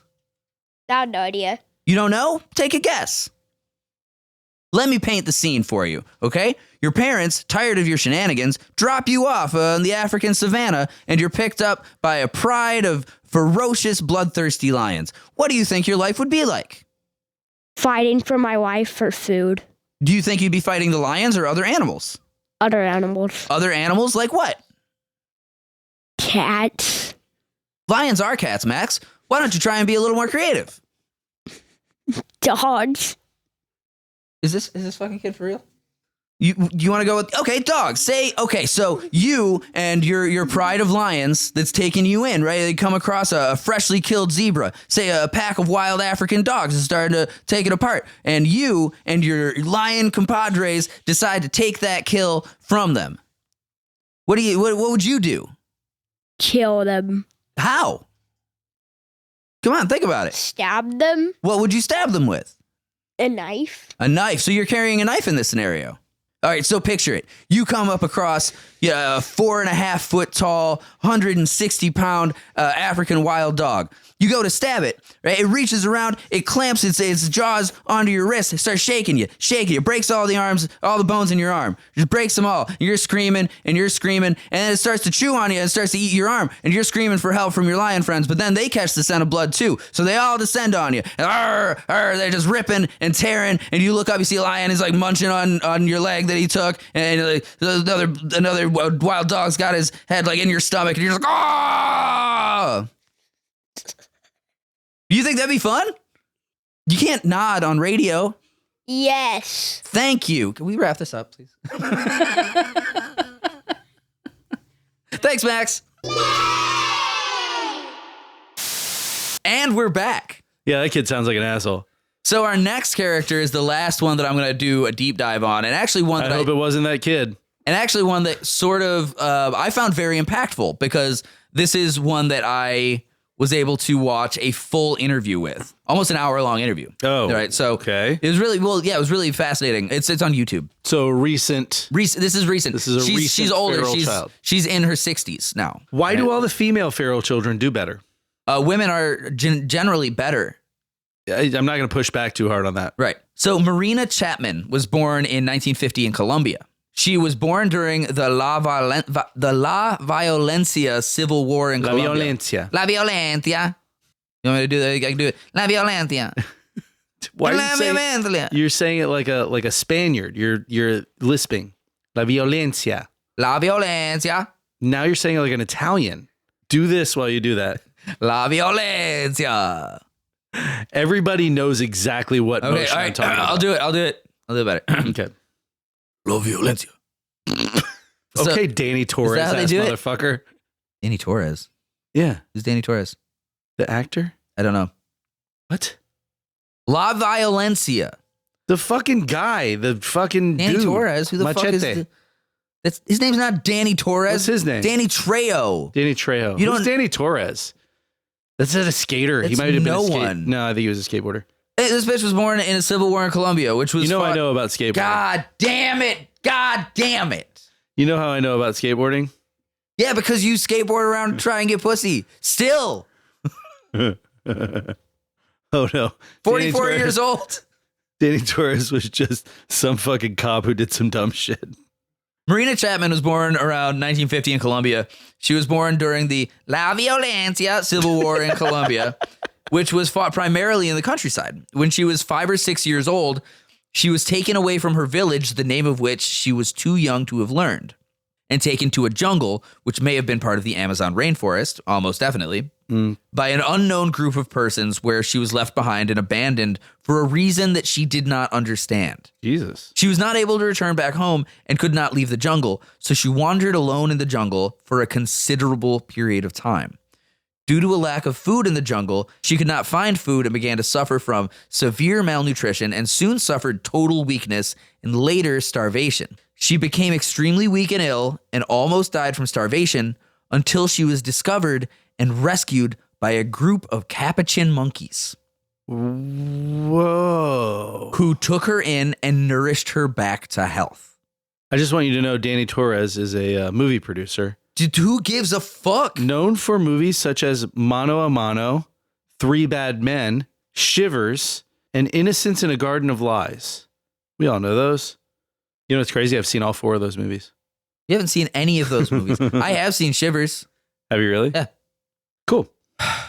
Anyway, so Marina Chapman Gets was starving nursed back to health. death in the jungle. Right, and was nursed back to health nursed by back to monkeys. health by a group of monkeys, which you met with a biography of Danny Torres. I just wanted you to know I wasn't totally wrong. I mean, I was totally wrong, but I mean, She spent the next 4 or 5 years being raised by the capuchin monkeys, surviving by copying their ways, by learning where to find edible food to eat and how to climb trees. She struggled to adapt to the new environment, and when she was around 10 years old, she was discovered by a group of hunters who caught her and took her out of the jungle. and killed all the monkeys. No. Oh, that's cool. Took her out of the jungle and kept her captive until she was sent to the city of Cucuta. Kept her captive? Yeah. What does that entail? We're in the fucking Amazon. They found some like adolescent girl in the fucking jungle and took her captive. Her interview does not go into any grisly details that Okay. involve any form of assault. Okay, It okay, actually quite clearly says that she was not assaulted. I find it hard to believe, especially seeing as in Cucuta, she was sold to a brothel and was forced to become a prostitute. In her own interview, What year is this happening in? she was born in 1950, so she's probably around 11 this or is 12 now. You know, like early 60s? Yeah. That's the times. Yeah. So, like, I mean, Just go work for a brothel. yeah, she's thrown into a brothel at this early age, obviously. So, man, like, I could sell you to a brothel in South America right now. In the interview, she says that, like, she, like, the mistress there would, like, whip her. And like it, make her like do chores and stuff. But that when men started showing actual interest in her physically, she ran away and escaped.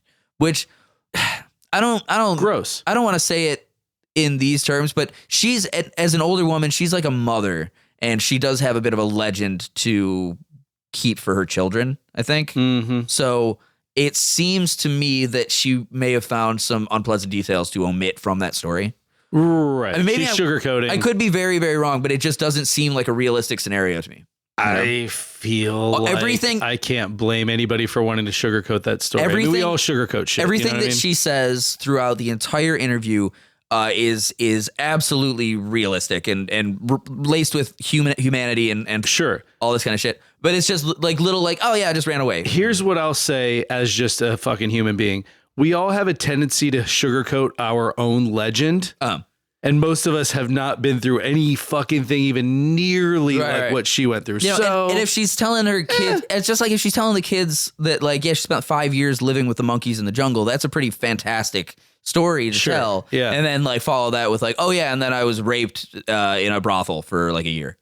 Like that's a bad ending to that story. Like fucking cut that, Yeah, Like, I'm not. You cut that part of the story out. Or, with a little luck, she actually did just escape just fine. It was totally okay. Whatever.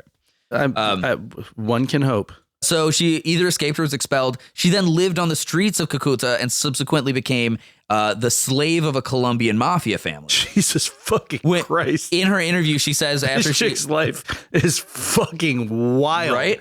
You know what? Scratch the fucking Street Dog movie. This is the one. God damn. In the interview, let me finish the story. We'll talk about the interview. Okay.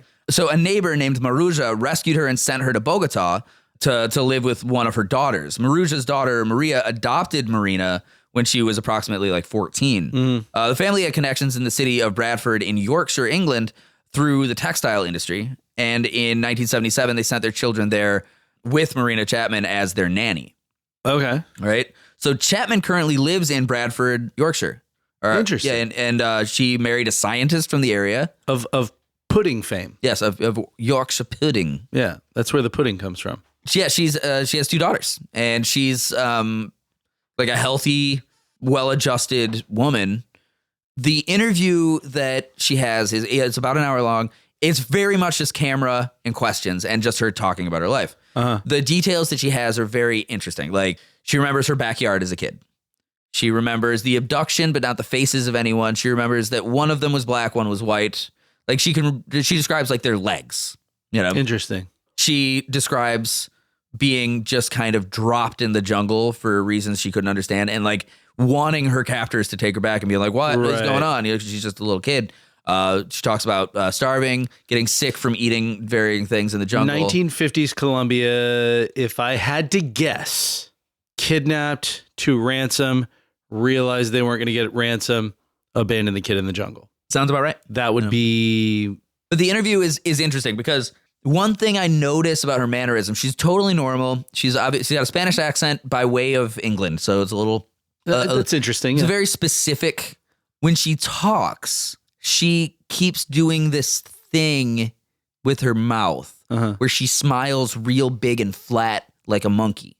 Like very much like a capuchin would. It's so odd. Like, her mannerisms are a little quick, a little like a little scratch of the ear, hand down, just like very like not jerky, but like quick. Yeah, you know, it's very like monkeys, very monkey like, very and like she'll talk for a second and be like, and then we did this, and then she'll do the big smile and just literally just pulls her pulls her cheeks back in this big like joyless smile. It's just more of a grimace, right? But it's you know. And she does it like again and again, and you can tell it's because she's uncomfortable, you know. And so like a little bit about her telling this story is making her uncomfortable, and her monkey traits are coming out a little bit, which I think is just fucking fascinating. Don't worry about it. It's just my monkey traits. It's my monkey traits. I was a monkey for like 5 years. I don't know if I told you. But fucking filling out a resume. Dude, flat out, First like, thing on the resume is monkey, 5 years. Contact information, Bobo. This shit is super interesting. Also a little heartbreaking because like she lives with these monkeys for 5 years. They feed her. They show her where to find food. They nursed her back to health. They nurse her back to health. They include her in everything. She's not as fast as them. They slow down for her. Like she's there. That's in cool. Their family. Like at one point, she says she eats lots of fruit with them. They know where all the fruit is. Yeah. She eats a lot of bugs with them. They know where all the bugs are. They groom each other. Oh God. You know. At one point, shits must have been terrible. Well, at one point, she says just that fruit and bugs for years. Says she used to eat, you know, whatever, you know. But occasionally she'd eat something that they weren't eating, and she learned that lesson like the hard way. Like she ate a bunch of what she said were like brown foods. It seemed like a tamarind kind of thing that the monkeys weren't eating. Yeah, and then she got really violently ill for 8 days. And a monkey that she called Grandpa, like that she's actually like Grandpa, you know, my grandpa the monkey, like noticed her being sick and dragged her to like a stream and put her in like the cold water. And like kept her there until like she threw up, and like that monkey rules. That monkey was like taking care of her, like fucking family, right? And then I mean, monkeys are like that. Yeah, exactly. Well, yeah. So it's what kind of like a beautiful story, right? So she's taken out of the jungle at one point. None of the monkeys are harmed. She at that point thinks of herself as a capuchin. Like that's just, you know, what she is. She's, you know, put in this brothel, whatever happened. She escapes. She becomes like a street rat thief. You know, and she would like grab people's shit off their table and like, you know, she's in like Bogota or the Bogota area. So she'd like go past like people at a cafe, grab their food, and like run off and like climb up a building. And But shit, wait, like, wasn't she fucking- already adopted at this point when she went to Bogota? There she was. Where am I thinking? Cucuta. Oh, okay. Yeah. So That was the first place Right. that the guys who found her brought yeah. her. So in Cucuta, before she was became the slave of a mafia family, which there are Jesus. no details about, and she doesn't Christ. mention it all, by the way. And that was the family that sent her to Bogota, right? There's a neighbor of the Oh, mafia family, I guess. okay. So she like while she's living in Cucuta, she'll like, you know, passing a cafe or something as a feral child on the streets who knows how to be a monkey, will just like steal the shit and like climb up a tree real fast, fucking disappear into the, you know, whatever surrounding forest or up a building or around some shit doing like Aladdin style ass gymnastics. I was good at that, but I was not raised by monkeys, so I was also good at stealing shit. Yeah. no. I usually wait until like I was somebody good was at asleep, but running and climbing trees like in stride, like as fast as I was running. the rest of the details are pretty simple, and the way she puts it down is very just like, you know, this happened. She's very matter of fact about the whole thing, though obviously a little nervous and kind of monkey like.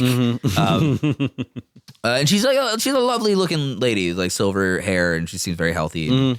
But then she gets to a certain point where the interviewer asks, like, do you ever think about going back? And she's like, for the entire time that I was out of the jungle, I thought about going back, and I wanted to go back to my family. And all the time, all the way back to England, by the time I got married, I was still thinking like I miss my family. And I always had this thought that I knew where they were. And if I could get back to that spot, that I'd find them. And then she saved a bunch of money and went back and couldn't find them. And just like, it almost like fucking made That made me sad. Yeah, it made me tear up That when made I me was really sad. It made me tear up when I was like listening to the interview. Dare you? Because the way she describes it is, it's hard to put into words, but you understand immediately that there was just a moment standing in the jungle after hours and hours of looking where she had to, after decades of thinking about this. yeah, she went all the way back, and then there's a moment where she just stands there and has to accept that that's over. Like, she's never going to see them again. Yeah. It's pretty fucking devastating. Right? So like the trade-off. That made me feel so much more sad than it should have. No, it's awful. That's an awful feeling, right? I'm just thinking of this poor little old lady that's been thinking about going back to her monkey family for decades, and then she gets there, she's just standing in the rainforest being fucking sad. Doing those little monkey movements. Yeah, it fucking sucks, dude. I know one of those. Yeah. Not that monkey movement. So she does go back to Yorkshire. No one knows what I did. He was doing a jerk off. He ruined this beautiful moment. This bitch. moment of like it was like we were really on a good emotional place, I think, right there. That's fucking And then snitch he shit, does dog. a little Yorkie boy. Some snitch shit right here. So anyway, yeah, but like there's the trade-off there too, because she goes back to England to a family that loves her, and she does quite well. You know, like she's one of the few feral children that like survive without like any major mental repercussions. Yeah. But like, man, talk about a fucking heart-wrenching backstory. Yeah, that one's sad. That one was sad. So that's pretty much all the ones that I've got. I do want to like cover a couple of mentions in a Will list. the mentions be honorable in any way, shape, or form? I'll say honorable mentions to like most of them, because there are literally hundreds of examples of feral children throughout history. I bet. It is very, very common. That's the worst thing I've heard all day. It fucking is. It's very common for people to abandon their fucking children. Let's see. You've got a boy named Lucas who was found in 1903 in South Africa, who was raised by a group of baboons. Which Wild. must have been crazy as fuck. I got Marina Chapman. Yeah, those are big monkeys. There's a boy named John who was found in 1974 in Burundi with a bunch of vervet monkeys. This one's pretty cool. Saturday Mithiana or Mifune is in 1987. He's a boy around 5 who was found after spending a year in the company of monkeys in South Africa. I feel like monkeys is kind of your best case scenario. Monkeys are pretty much the best. Oh, Jesus Christ. But in this case, this boy... You're going to show me your fucking trapper keeper with all your puffy monkey monkeys stickers? are the best, dude. Monkeys are pretty much the best. I really did want to be a primatologist when I was a kid. Like I was that kid. So fucking dweeb. yeah. At the age around 17, though, he never learned to walk or talk, but he walked and jumped like a monkey. So he'd still like walk on his hands or like occasionally like kind of shuffle on his feet. Did he do this thing where he does? Yeah, where he he's does a the walk fucking with the arms. He's a monkey, man. Hell yeah. He never ate cooked food and he refused to share or play with other children. Well, I'm a fucking 44-year-old man raised by humans, and I refuse to share a plate with any other children too. But yeah, there were several being monkey raised. But we're all talking about like actual monkeys. You don't like no great apes. There are no great apes that were like, yeah, come on, kid. You mean the gorillas did? Yeah, I don't know if you know about chimpanzees, but they just pull your limbs off. They will eat a baby. Yeah, well, fuck yeah. Yeah, and they'll be like, fuck yeah, baby. I've been waiting for a human baby for so long. Baby's back on the menu, boys. So there's a bunch of examples of being raised by wolves. That's our first Lord of the Rings reference in a while. You motherfucker, that was good. What do you got, orc restaurants? Okay, so how did orcs know what a menu was? Why can't I have some baby? Yeah. So the Hessian wolf children, varying children who were found living with the Eurasian wolf in the forests of Hesse in Eurasia. Germany. In Germany, right. So you got one in 1304, north of 1341, modern-day Germany, 1344. So within the span of 40 years, there were 3 different children who were found living with a particular wolf called the Eurasian wolf, which is the Peter and the Wolf. Like, well, yeah. It's really interesting that like wolves and monkeys seem to be the ones that are like, yeah, come here, you little fucking hairless prick. Let's go. Pack animals. More adapted, I think, to adding someone to their pack and being able to take care of them, you know? But sure. But also, even as a pack animal, I mean, every pack animal has that natural fucking instinct. Like, you're falling behind, you're too slow, we have to do this, we have to whatever to survive, and you are holding us back. So now, sorry. And there's no fucking way a human baby or toddler is going to keep up with a fucking pack of wolves or a fucking bunch of monkeys. In kind of a romantic way, I like to think What's a pack of monkeys called? A circus of monkeys. A circus, yes. It should be if it's not. It's a troop. A troop of monkeys? Yeah. That's dumb. It is what it is. In a sort of like, you know, kind of like fanciful romantic way, I want to think that a pack of wolves takes in a human baby the same way that a group of humans would take in like a puppy. You know, fair. Right. Yeah. So you got a Marcos Rodriguez Pantoja. I feel like elephants would too. Yeah, in 1946. Yeah, I don't know any cases of that, but do you know that other than Tony Jaa? You may know that. You may know this. I feel like it's not super common knowledge, but it's so knowledge. Just so stories. They've done scans. You know, put like electrodes on elephant, like on their heads, to scan like what parts of their brains. And they didn't like that. The same part of the brain that fires when we see a dog and go, "Aw," that same part of an elephant brain fires off when he sees a human. Oh, I heard that. Yeah. Which is the cutest thing I've ever heard in my life. They think we're cute. They see us and they're like, "Oh, look at this little cute human. Yeah. I want to pet him with my face penis." My penis. So Marcos Rodriguez Pantoja in 1946 lived for 12 years with wolves in the mountains of southern Spain, and he was discovered at the age of 19. Holy shit. For how many years? 12 years. 12. So there are multiple raised by dogs. You've got Oksana Malaya, Ivan Mishkov. As a 10-year-old Chilean boy named Dog Boy, who was rescued in 2001 after living with street dogs for a couple of years. Right. Which dogs, again, just...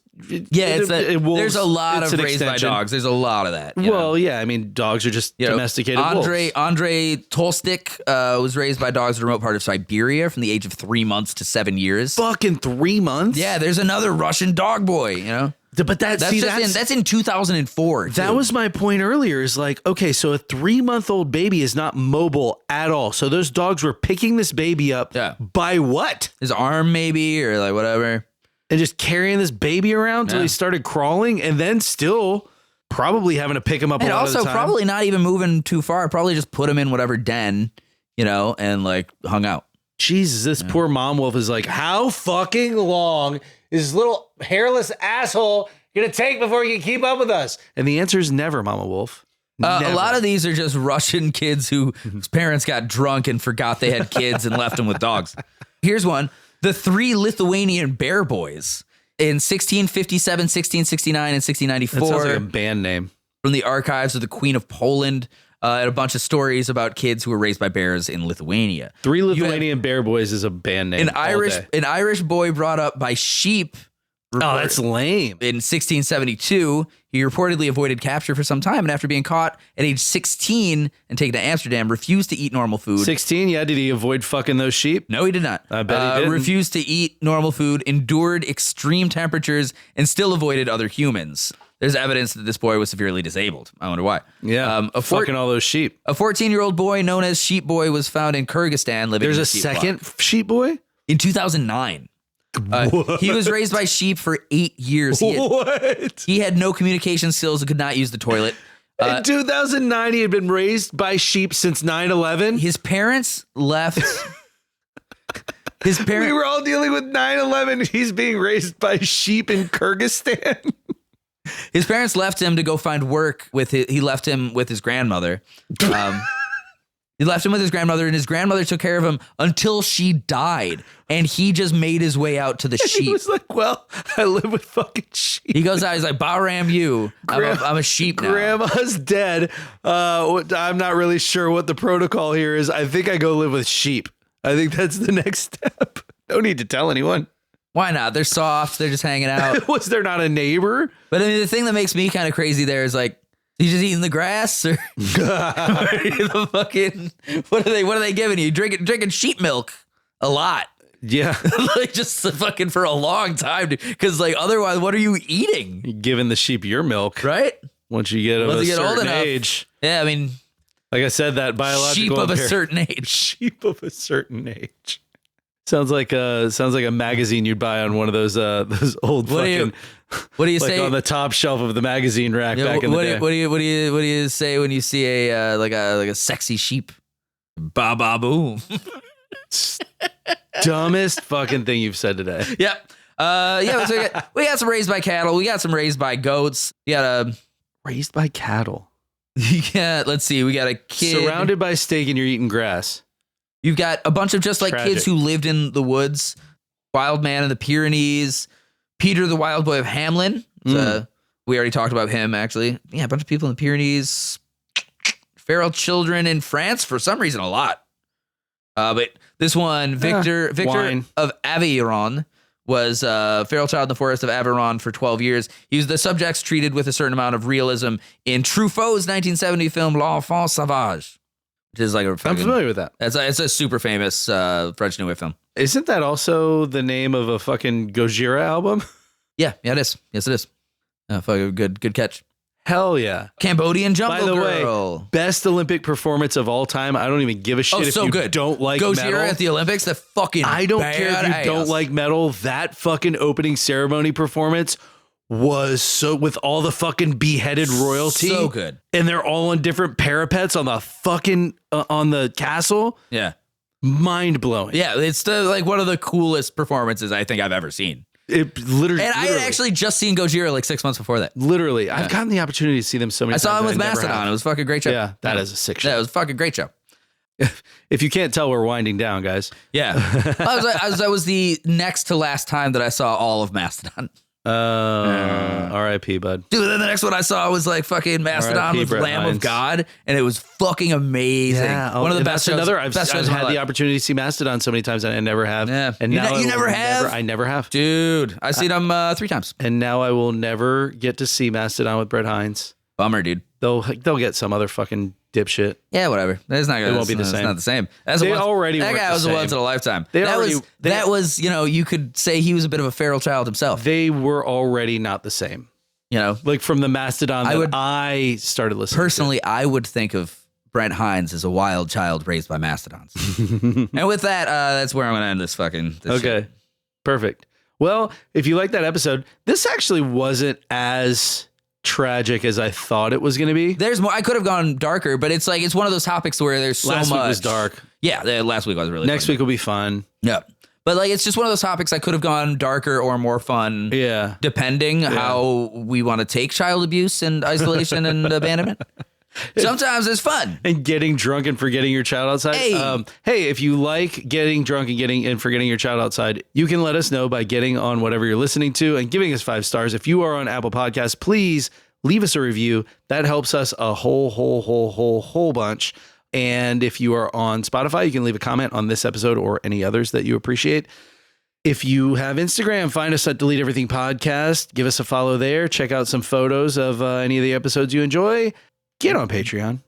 I need your money. Patreon.com/Delete Everything Podcast. You will have so much fucking fun there. I promise you.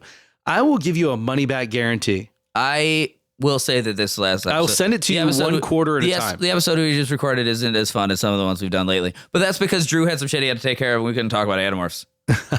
Sorry. I'm so happy. I had a whole Tobias episode. Hey, you want to know what's funny?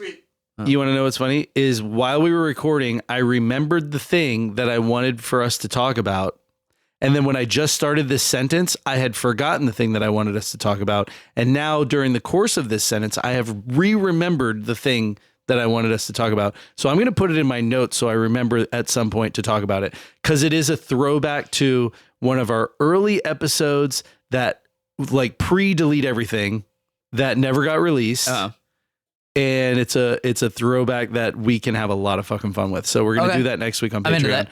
But yeah, dude, Patreon's so much fun. I promise you will have a blast if you get Patreon. It's also a great way to like show your appreciation. Throw us a few fucking bucks and we'll be happy. And by the way, we send you cool shit, except for those of you who have not gotten the cool shit yet. You're on a list of cool shit to be sent to. We're checking it once later. No, you know and what? And then twice after that. I'm gonna when I do my notes for next week, I'm gonna put that so I remember to bring envelopes and all the things so that we send our cool shit to our most recent Patreon subscribers.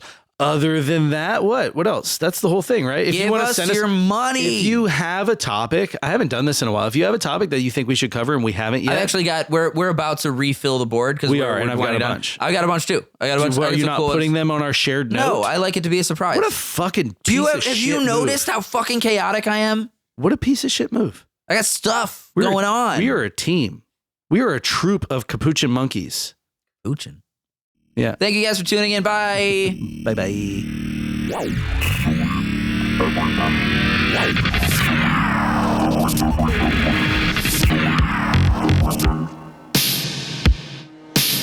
I was about to show him I want to see.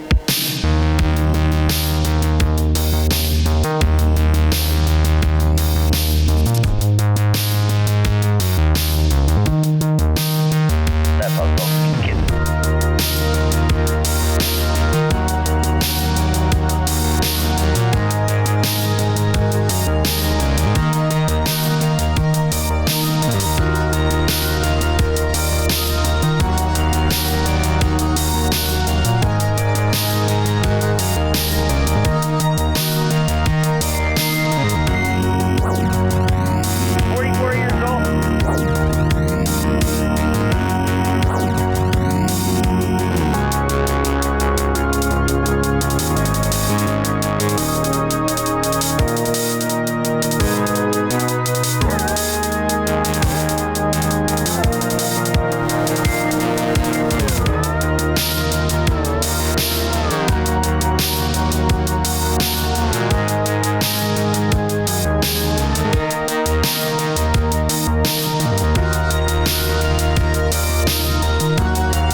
I was a monkey for like 5 years. I don't know if I told you.